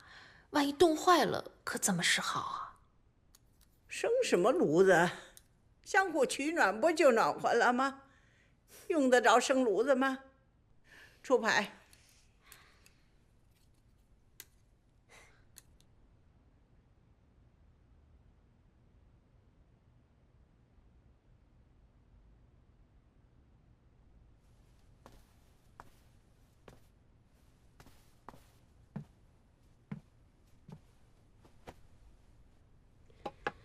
小姐，奴婢今天听说，太皇太后想要玄孙，把太子殿下和太子妃关在了一起，不许任何人放他们出来。还听说，他们在粥里下了那种药，我估计太子也很难把持得住了。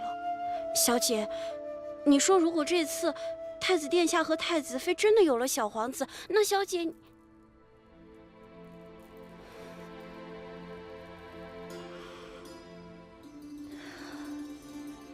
静儿，我原以为太子殿下心里只有我一人，我便无需再担心我在东宫的地位。可如今我才知道，在他们眼里，我不过是个妾室。即使今后为太子诞下皇儿，也不过是个数字。我只有做了东宫真正的女主人，才可以再不担心自己的地位不保。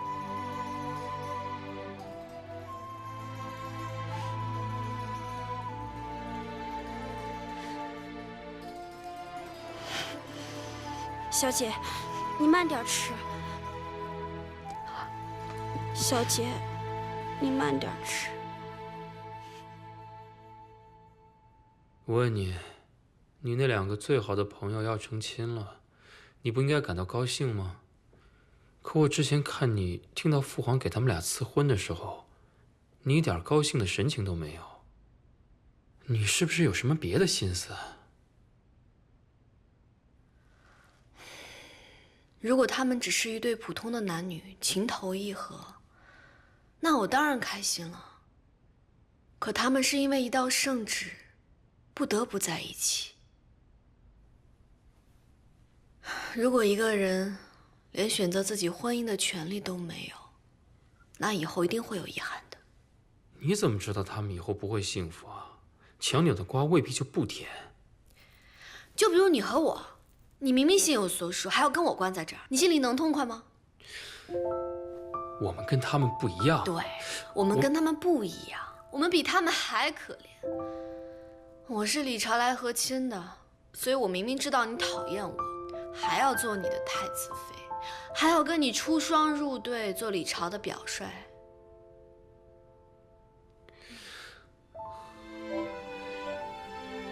其实我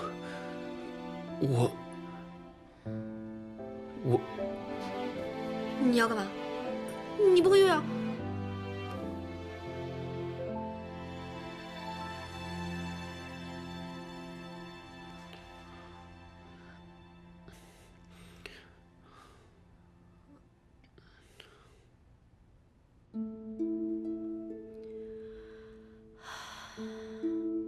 娘娘是不是觉得太皇太后逼着太子殿下与太子妃生孩子一事不妥？老小孩，老小孩，太皇太后现在的脾气越来越像孩子了，就连陛下都得凡事顺着她的心意。她的心思可是不可忤逆的，就是可怜了我们程银。其实也是好事。娘娘要是当了皇祖母，将来也可以含饴弄孙，添些乐趣。再说，这孩子生下来，也能更加巩固太子殿下在宫里的地位呀。哎呀，那倒是。真要是有了孩子，一来不用再受那赵瑟瑟所惑，二来当了爹，兴许就慢慢成熟了，不会动不动的就与我置气。说起程银小的时候，虽然调皮，但是对我还是恭敬的。可是越是这种恭敬，越让我觉得他是没有把我当成亲生母亲看待。现在想起来，就是因为他小的时候我对他太严厉。毕竟是孩子嘛，让他胡闹一下，调皮一下，又有什么不可以的？娘娘今晚似乎感慨良多呢。人家说这人一老了，越久远的事情就越能想得出来。也许我真的老了吧？或许是我太想让程银留在我身边了。最近也不知道怎么了，就老是想起程银小时候。荣双，陪我去趟东宫吧。是。哎，你知道吗？太皇太后昨天找了一个相士，已经开始为小皇子取名字了。万一是小公主呢？那也得备着，来日方长嘛。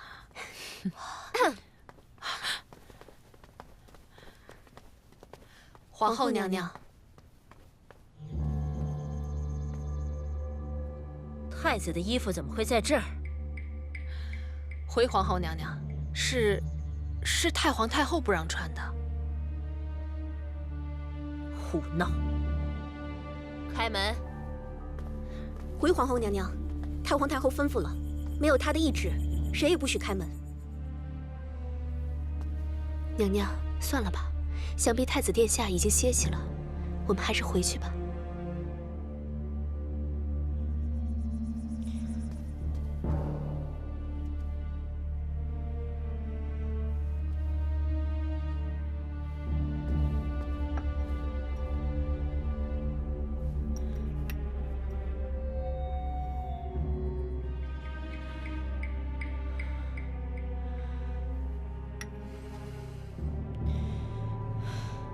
太子素爱干净，这些衣服本宫命人先拿回去，熨烫干净。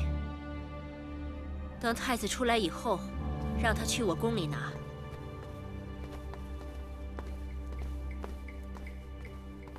堂堂天朝太子妃，居然去明玉坊！哎呀，隔墙有耳，你不知道吗？嚷嚷什么？我就是去开开眼界。又没干什么坏事。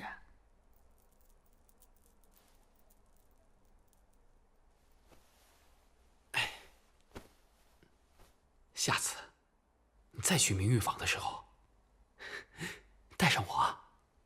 堂堂天朝太子居然去明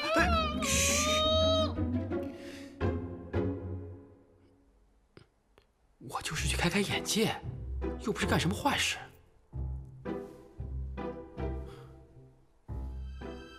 现在不要说去明玉坊，什么时候能从这里出去都是个问题。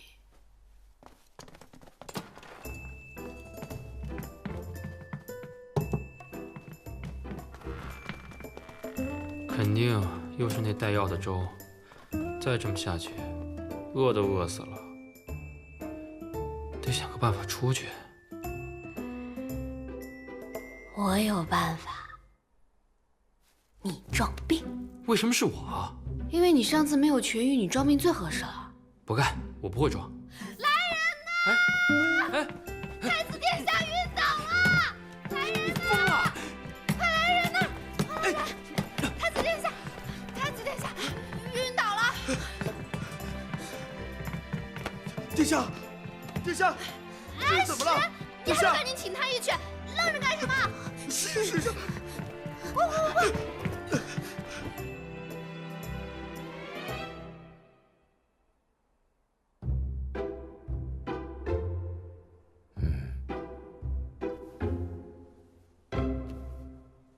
怎么样？回禀太皇太后，太子殿下脉象虚浮，中气不足，故一时眩晕，但并无大碍。是这样，那就请王太医出个方子。你也知道，明日就要祭天了，让他在宫中好好的补养补养。是，微臣告退。好。太奶奶，那我是不是也不用关在这里了？你也可以出去了。太奶奶呢，也要回到寿仁宫去了。你们听好了啊，把太子妃好好的送回宫里，好好的给她补养补养。是，太皇太后，谢谢太奶奶。白驾回宫。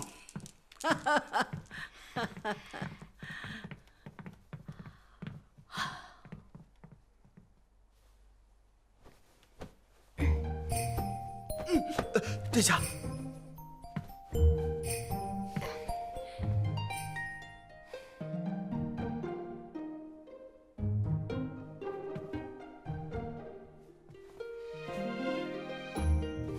永娘，我们走吧。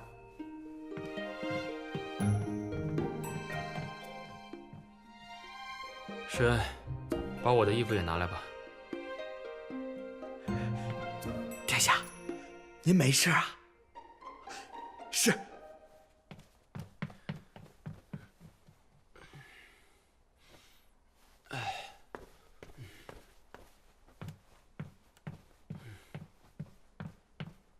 不是这件，是我进来之前的那件。哦，永娘说那件皇后娘娘昨晚拿去熨烫了，还说等您出去后亲自过去取。皇后？是。那我的玉佩呢？玉佩？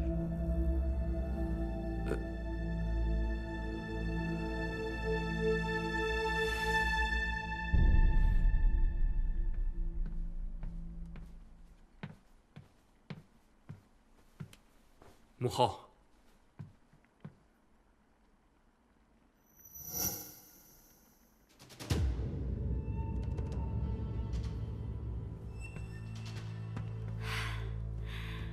太子是来拿衣服的吧？是。我已经让工人熨烫好了。多谢母后。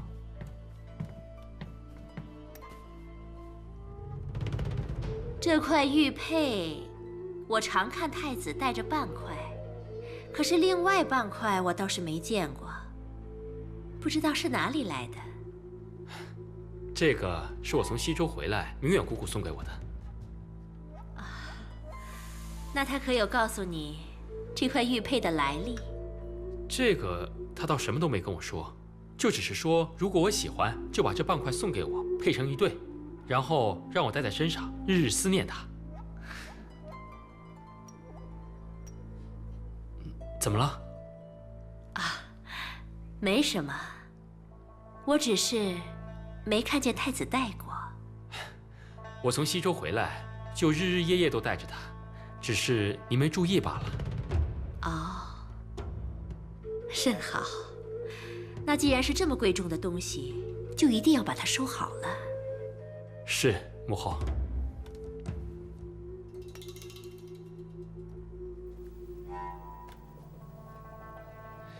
那孩儿告退了。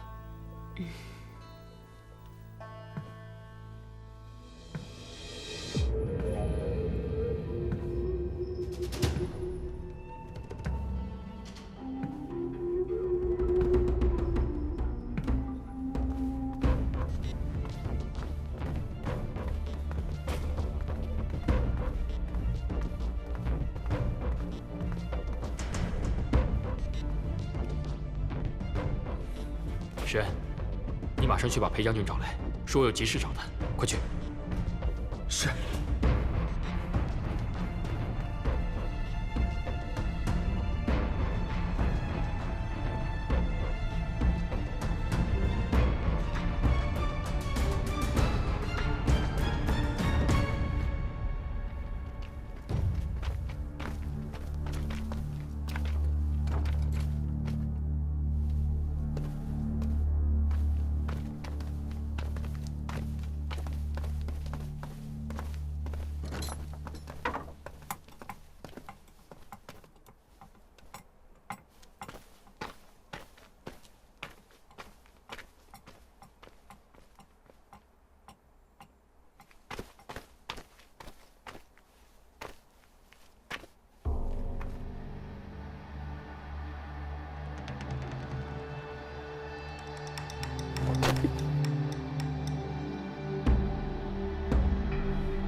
殿下观察皇后神色，她是信还是不信呢？她自然是不信，可是不知道为什么，她却没有拆穿。正因为如此，我才更担心她下一步会怎么做。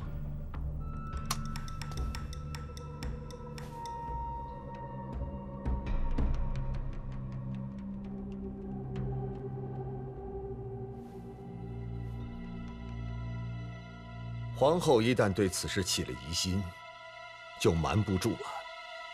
我们不如先发制人，殿下，明日早朝你就向陛下禀明此事。那先生的意思是，让我告诉父皇，明远姑姑跟我说，我母后是被皇后害死的。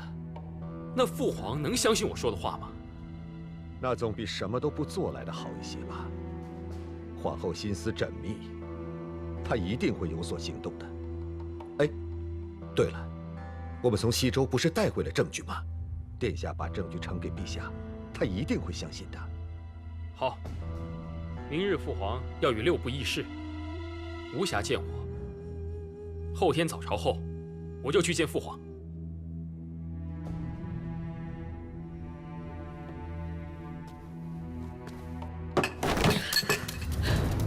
我白养了他这么多年，他明知道我的一番苦心，竟然敢恩将仇报。早知今日，娘娘当初就该斩草除根。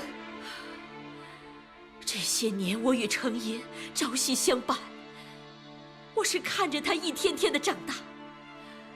他是那么乖巧、那么听话的孩子，他怎么会？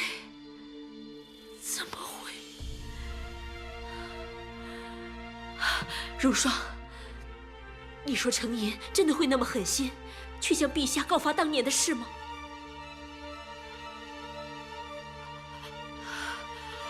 他是我亲手养大的，他是我的孩子，他不会的，对不对？娘娘，眼下已经顾不得这么多了，人心不可测，当下之际，我们得先自保才是。难道他一点都不念及？不念及我的养育之恩？早知道今天，我当初就不应该留他。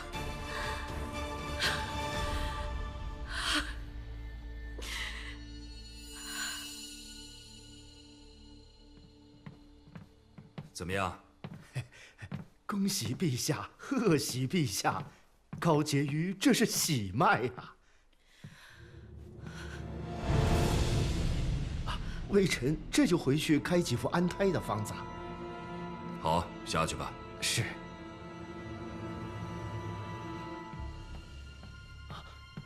皇后娘娘。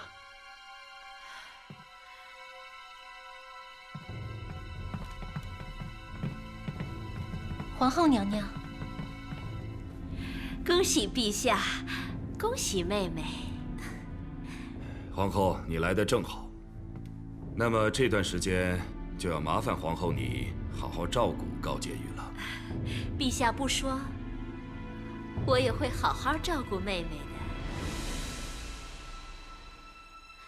姐姐，你的手怎么这么凉啊？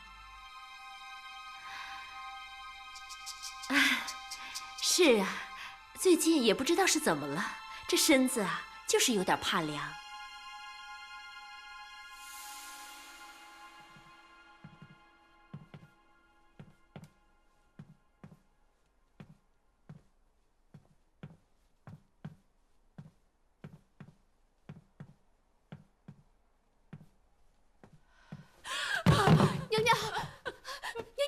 娘娘，娘娘，我这回是完了，我无路可走了，我该怎么办？我该怎么办？娘娘，你这话是何意啊？你别吓着奴婢啊！高如意怀孕了，高家不会管我了，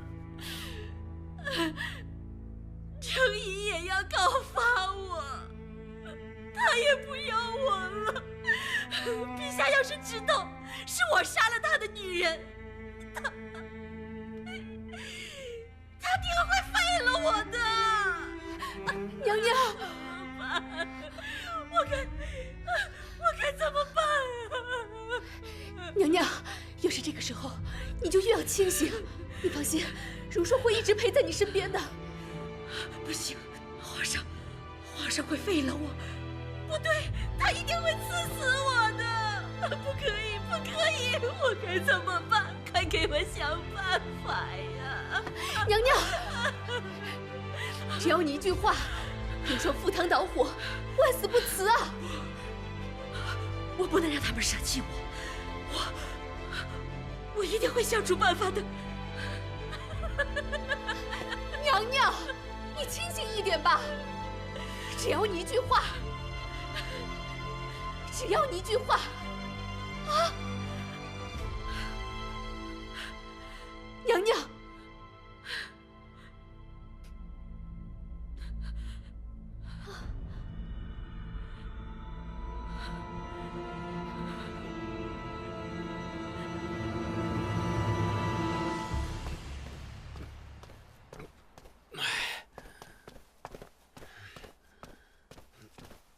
给我下去！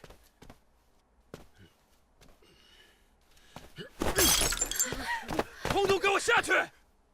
是。今天立正殿，我不需要任何人，都给我下去！是。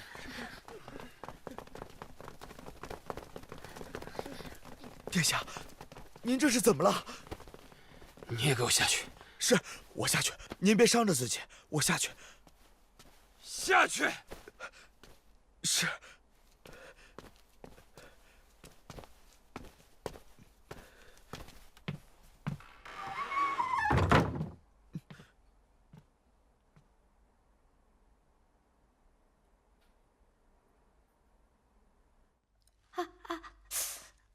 哎呀，太子妃，太子妃，施恩求见太子妃。施恩，快进来。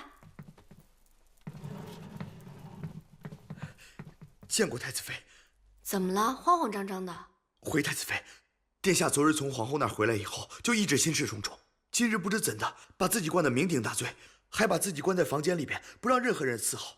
施恩伺候他这么些年来，头一回见他这样，我也不知道到底怎么回事，不敢贸然去告诉皇后和太皇太后，所以就请太子妃过去劝劝殿下。我去能有用吗？他会听我的劝吗？太子妃，您最近跟太子殿下感情甚好，施恩求您去看看吧。太子妃还是去看看吧。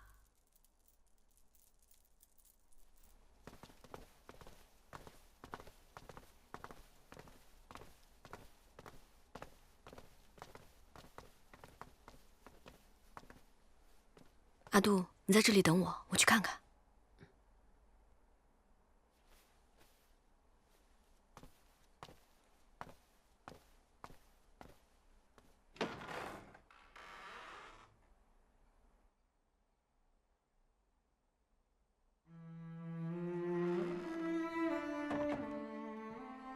李承言，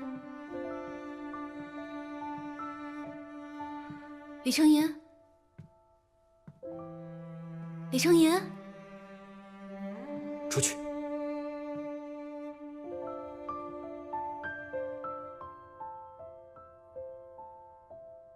是我。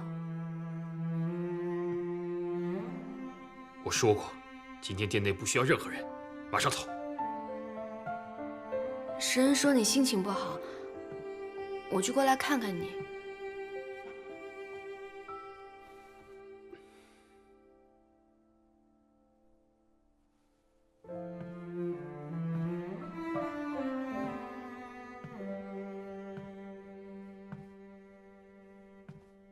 我很担心你，你能不能告诉我到底发生了什么事啊？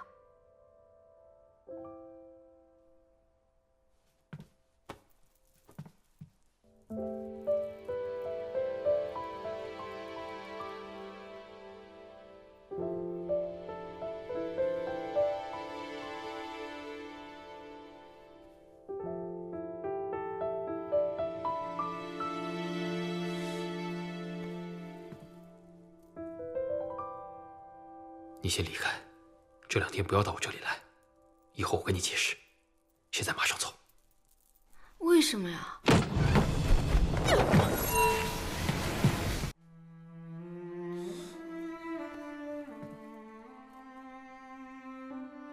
你先离开，这2天不要到我这里来，以后我跟你解释。现在马上走。为什么呀？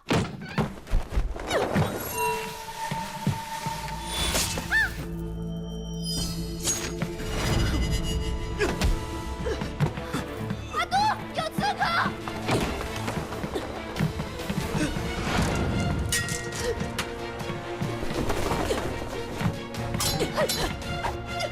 你怎么样，承言？殿下，殿殿下。是，快去叫太医。是。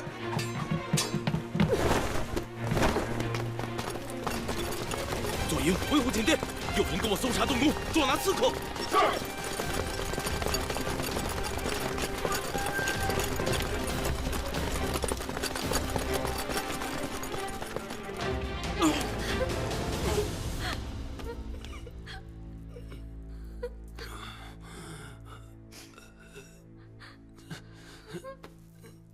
小凤，程爷，你有没有受伤？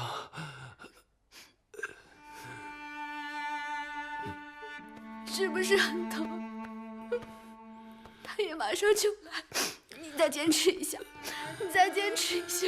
我从来没见你哭过，你是不是怕当小寡妇？别再说，别再说，别再说话，别说话，说话。你别说话，你别说话了。你真是怕了，叫你一见对我那么凶。我告诉你，李成业，不许你死在我面前，你知不知道？你知不知道？你再坚持一下。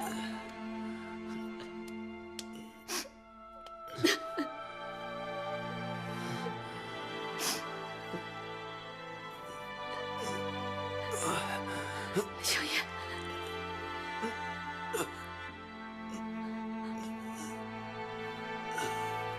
李成业。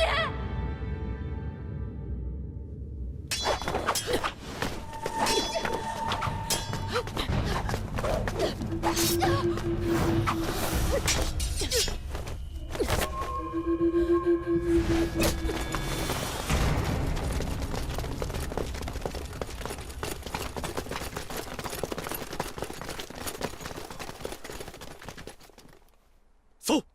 是。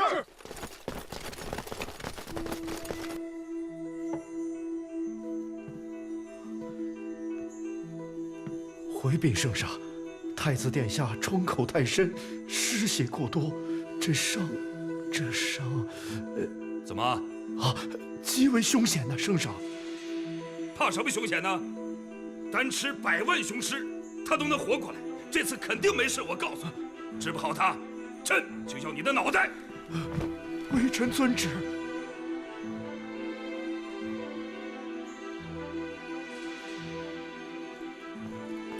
陛下，陛下，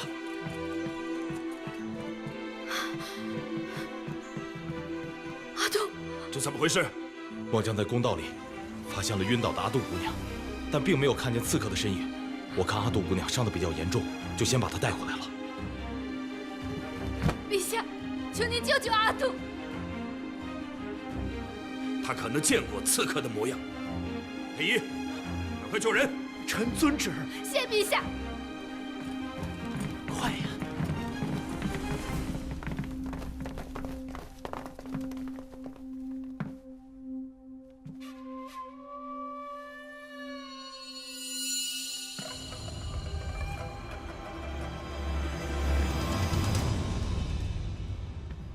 王太医，怎么样？回禀太子妃，阿杜姑娘这内伤震碎了5脏6腑，就算是有再好的灵药，恐也难医啊。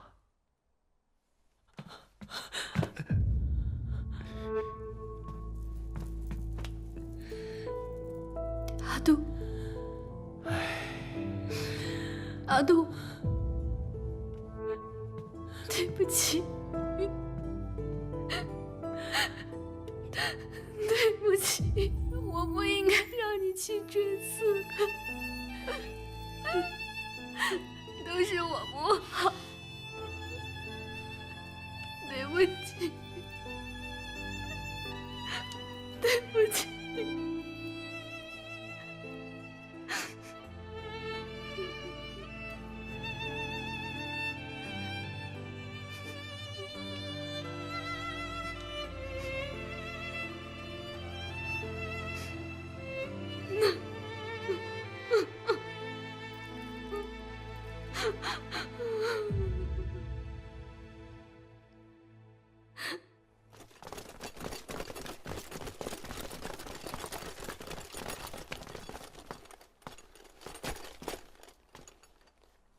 所有羽林卫听着，即日起，没有出宫令牌，不许放任何人出宫。是。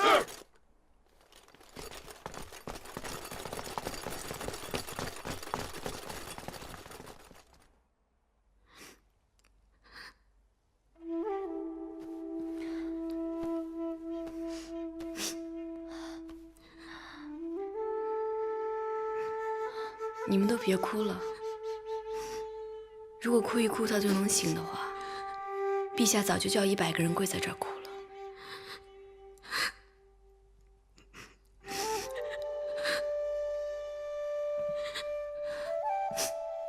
小凤，我知道你心里难过，你就哭一哭吧，哭出来心里就好受一点了。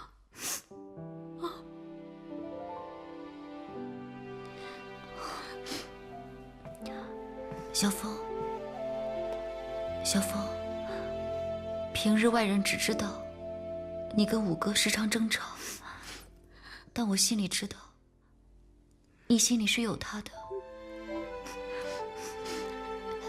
你别强撑着，照顾好你自己，才有体力照顾五哥。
多有叨扰。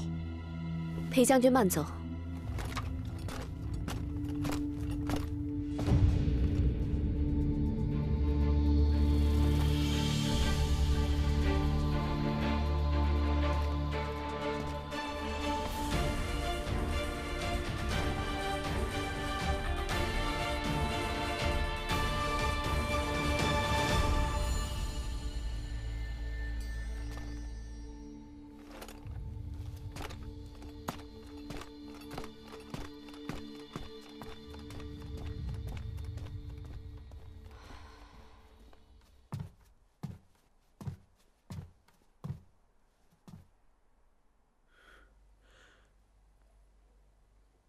太子妃，好歹吃点吧。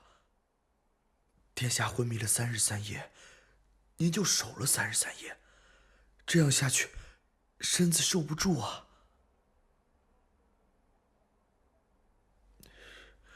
神，你说他还能醒过来吗？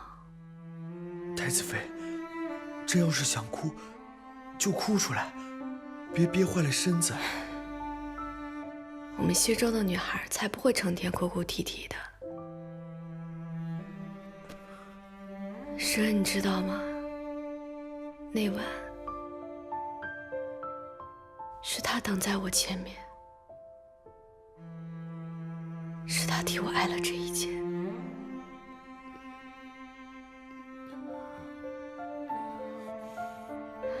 李青野，殿下，李青野，你醒了。殿下，你说什么？娘，太子妃，神，快去唤皇后娘娘来，她在喊。是，开门。李青野，你坚持住，皇后娘娘马上就来。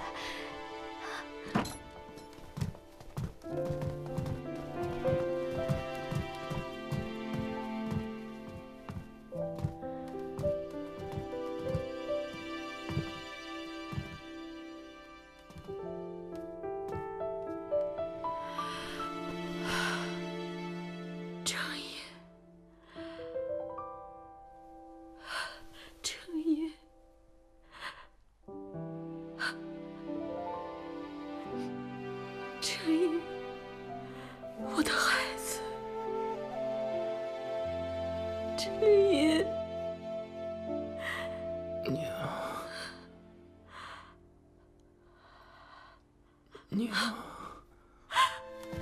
程野，娘在这儿，娘在这儿，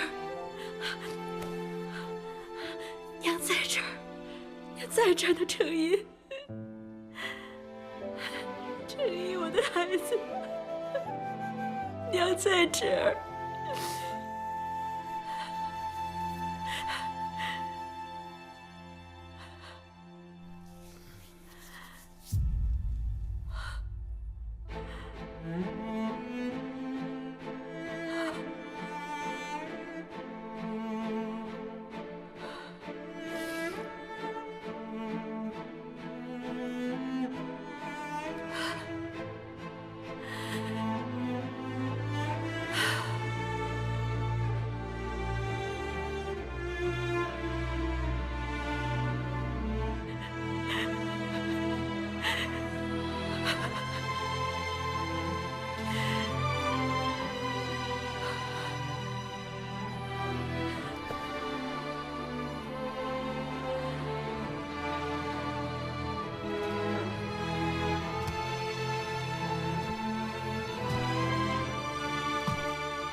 母后，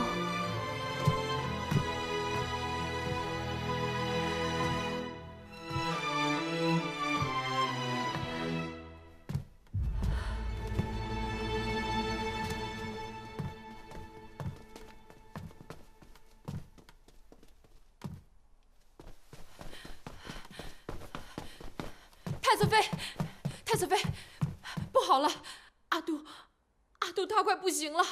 太子妃，你快去看看他吧。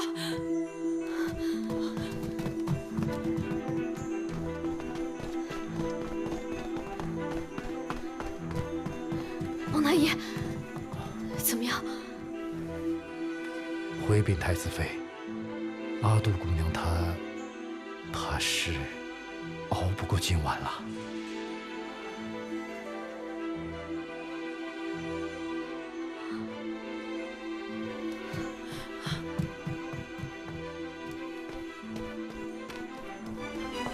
小风，师傅，你在这儿？宫里出这么大的事，我很担心你，所以一直守在这儿。你快去看看阿杜吧，他受了很重的内伤。太医说，他很可能熬不过今天晚上。我想只有你能救他。快，带我去看看他。好。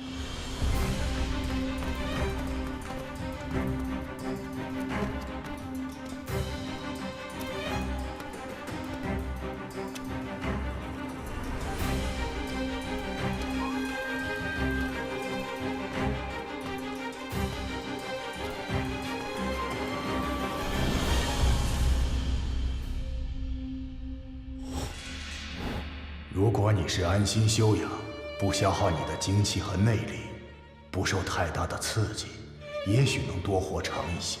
如果动了你的元气，伤了你的心力，那可就不好说了。你已经死过一次，你第二次生命也在消逝。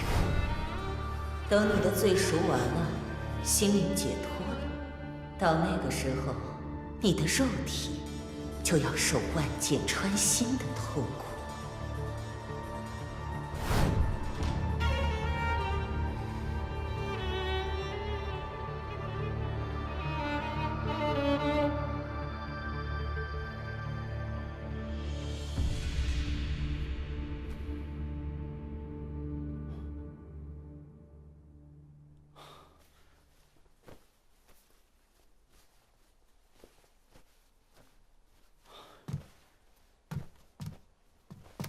回太子妃，阿杜姑娘身上的经脉全部都通畅了。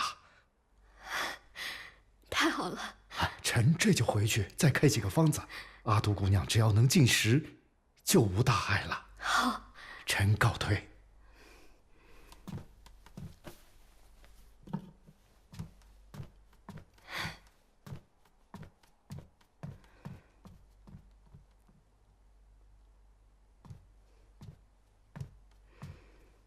师父，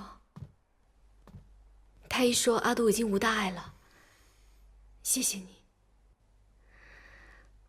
我还有一事相求，既然你可以救阿杜，能不能想想办法也救救李承言？他已经昏迷好几天了，到现在也没有醒，太医们也束手无策。你也太贪心了吧！我救阿杜，是因为她是你的姐妹。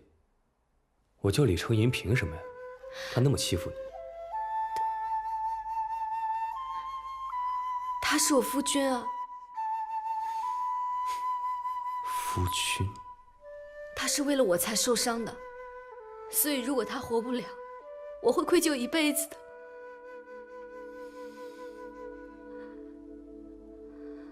师父，太子受的是外伤，我的内力救不了他。这个是金疮药，你拿回去给他试试。至于能不能活，就看他的造化了。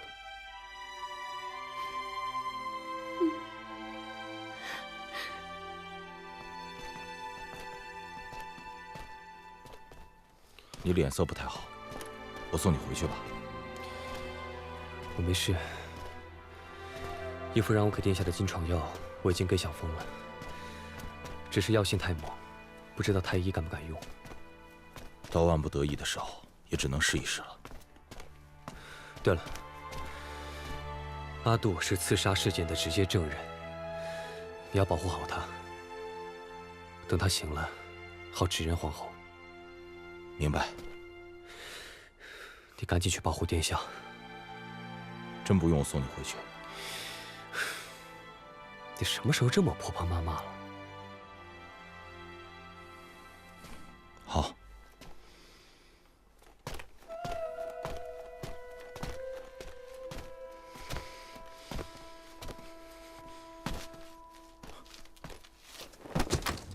顾剑，顾剑，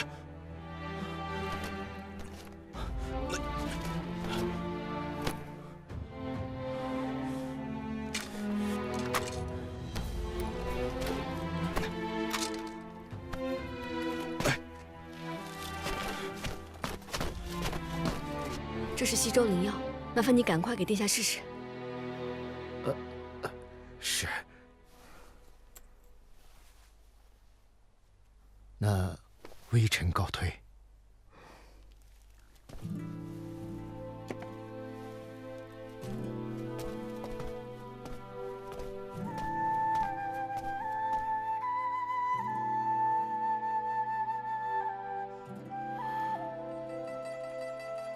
裴照送我回来的，你干嘛这么看着我？顾剑哥哥，你有没有事瞒着我？我能有什么事瞒着你啊？刚刚郎中来看过了，说你的身体……休息休息就好了。你为何不过自己去救阿杜啊？阿杜要是有事，小凤会难过的。可是郎中说你怎么可以为了救他，连自己的性命都不顾？生死由命，你别难过了。我活着就是为了快一点让顾家沉冤，还有就是能让小凤幸福。那你自己呢？你自己的幸福怎么办？我有义父，还有你这个妹妹，在我人生最后的时刻，有你们陪着，我已经很幸福了。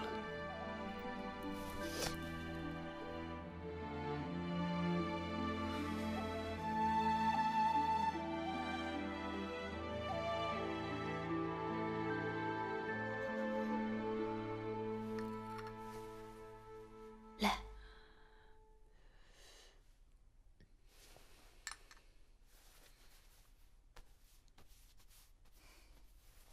阿杜，以后你不许再离开我，不许再让我为你担心。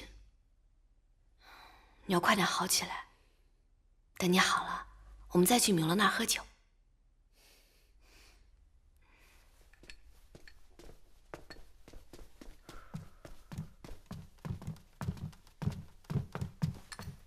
大理寺寺卿汪树参见太子妃，下官今日奉了陛下之命，特来调查太子遇刺一案。阿杜姑娘曾与刺客交过手，下官有几句话想要问她。阿杜，你可以吗？王大人，请。是。太子遇刺那晚上，你可曾看清了刺客的容貌？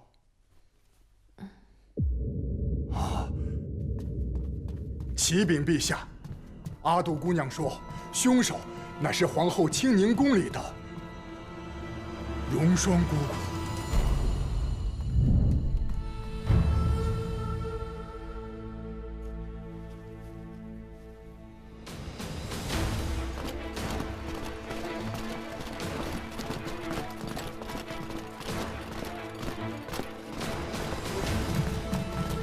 走。是。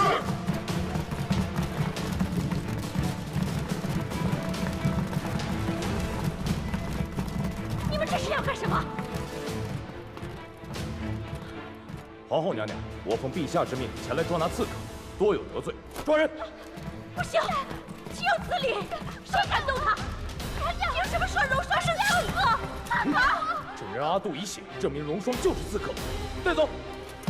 娘娘，不行！娘娘，放开荣双！娘娘，放开荣双！娘娘，你不要张口而死！娘娘，放开娘娘，放开荣双！娘娘，你要多保重！放开！你们放开荣双！放了他！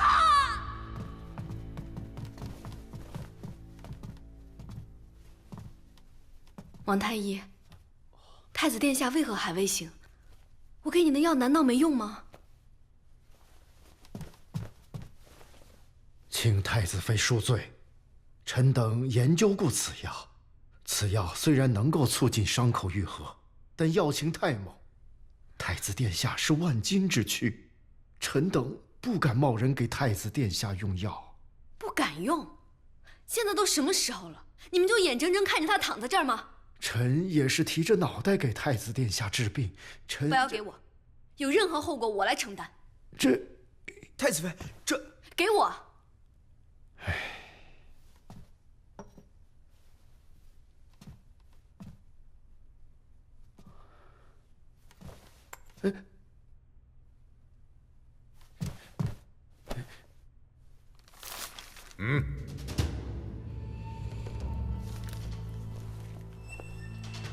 还不认罪吗？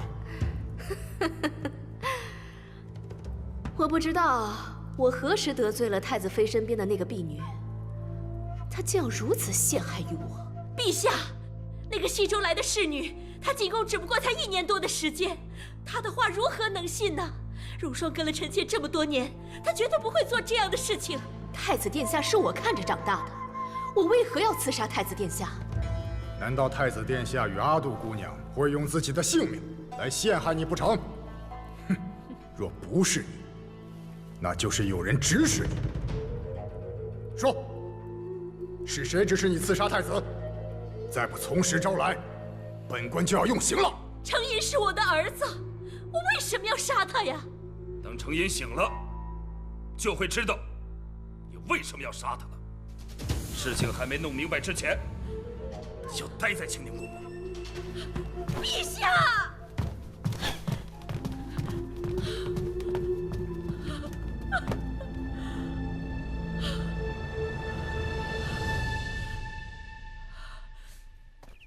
皇后要刺杀太子，为何？现在宫里的消息都被封锁了，孩儿也无从知晓。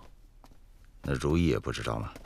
妹妹现在正在专心安胎，此事不宜让她过多操劳，免得动了胎气。父亲，您说，此事需不需要我们插手，保住皇后呢？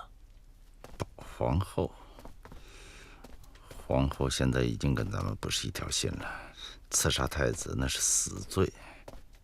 现在还是明哲保身，不要再趟这趟浑水。再说，我的如意已经有了龙嗣，现在还要这个废妻有什么用？给如意准备些礼品，送到宫里去。是。王太医，殿下高烧不退，喂进去的汤药都吐出来了。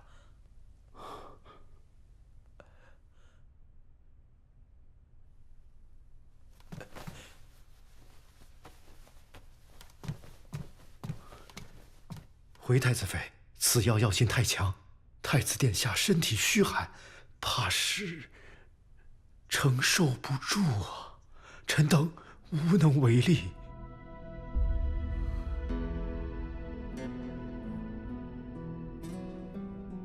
知道了，你们先退下吧。是。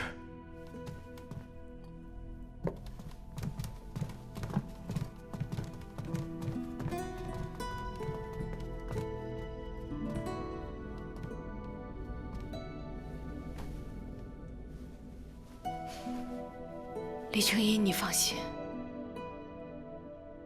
你死，我陪你一起死。你现在最想见到的人，应该是他吧？你再坚持一会儿，我把他给你找来。求求你们，放我出去，让我去见太子殿下。臣妾，我给你们跪下了，求求你们告诉陛下和皇后娘娘，让我去见太子殿下。回来以后，我认打认放，哪怕你们关上我1年、3年、5年、10年都行。求求你们让我去看一眼殿下。太子妃，一眼，求求你们了。姐儿，我该怎么办？殿下要是有个3长2短，我也活不下去了。小姐，皇后娘娘如果有责备，我一个人承担。把她放了吧。是。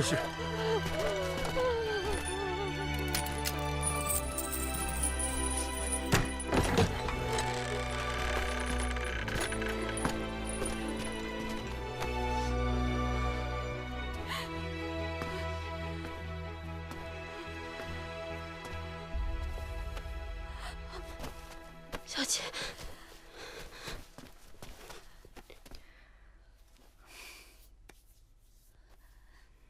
去看看殿下吧。殿下怎么了？你说呀，殿下怎么了？他现在只想见你。小姐，小姐，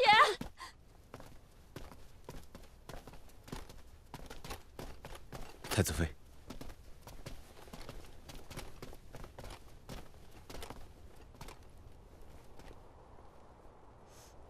你进去吧，但是不要哭了。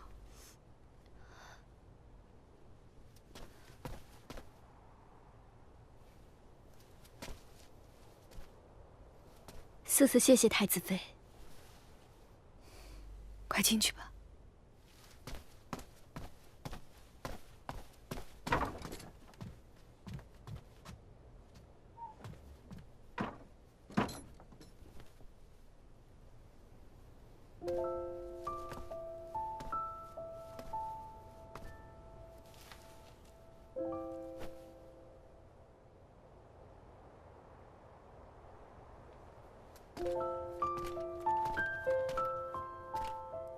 太子妃，起风了，你还是先回去吧。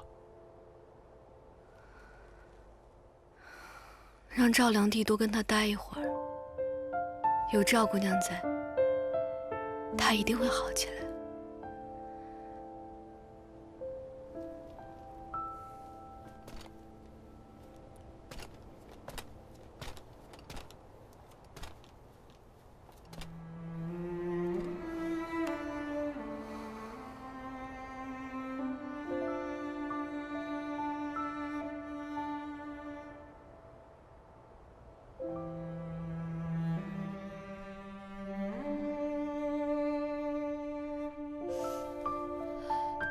殿下，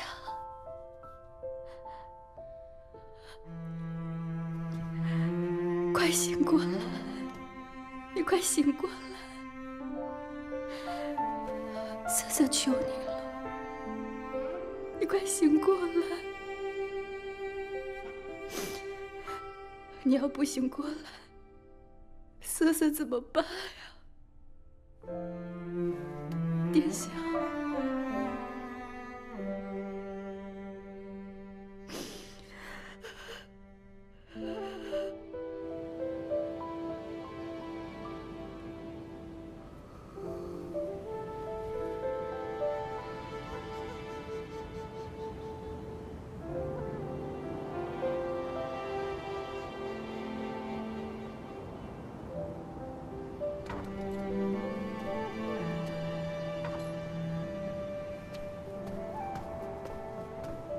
太子妃，还是不要让赵蜀人在这里待太久了，让他早点回宫吧。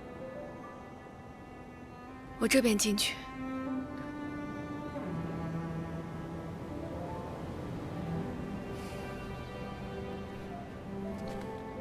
那末将先退下了。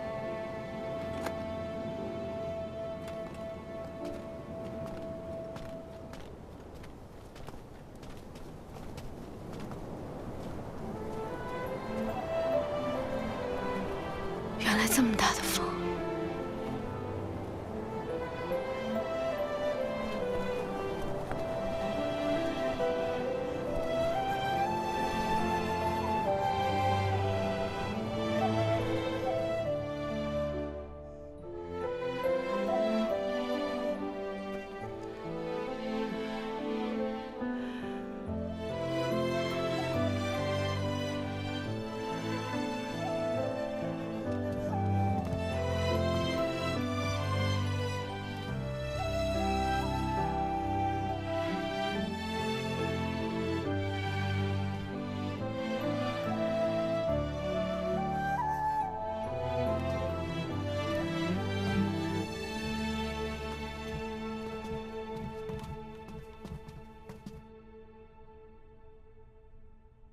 李承言，其实人有时候真的挺奇怪的。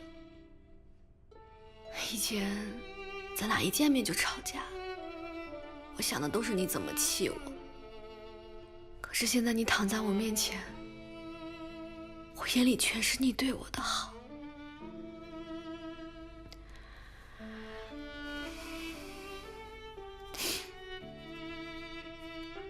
其实我不是见你第一眼就讨厌你。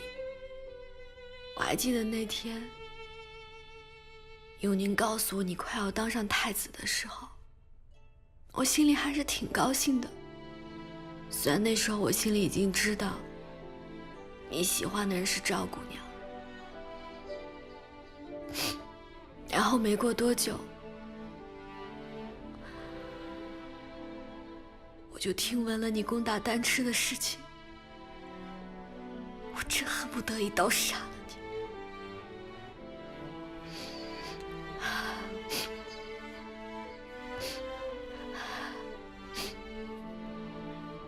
你还记得我们成亲的那天晚上吗？你就在我面前，我看着你，我心里就想，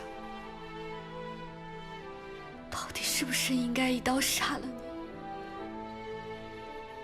我恨你，可是我更恨我自己，恨我自己下不去手，我恨我自己好像有一点点喜欢上了你。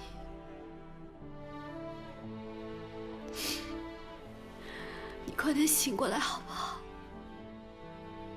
你说的对，我真的挺害怕当小寡妇的。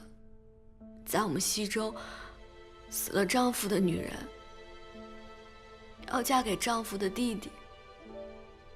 可是你如果真的就这么死了，我还能嫁给谁呢？我怎么能嫁给别人呢？岂不是真的要一辈子当小寡妇了？我还有一个秘密没有告诉你呢。小时候呀，明远娘娘教我中原字，我怎么都学不会，来了这边也是，只不过就是照葫芦画瓢，一笔一笔描下来。就比如你那个名字，李成银的银，我最开始还以为他念秦。听说你们中原人起名字还挺有讲究呢。你这个字到底是什么意思呢？瀛洲。瀛洲。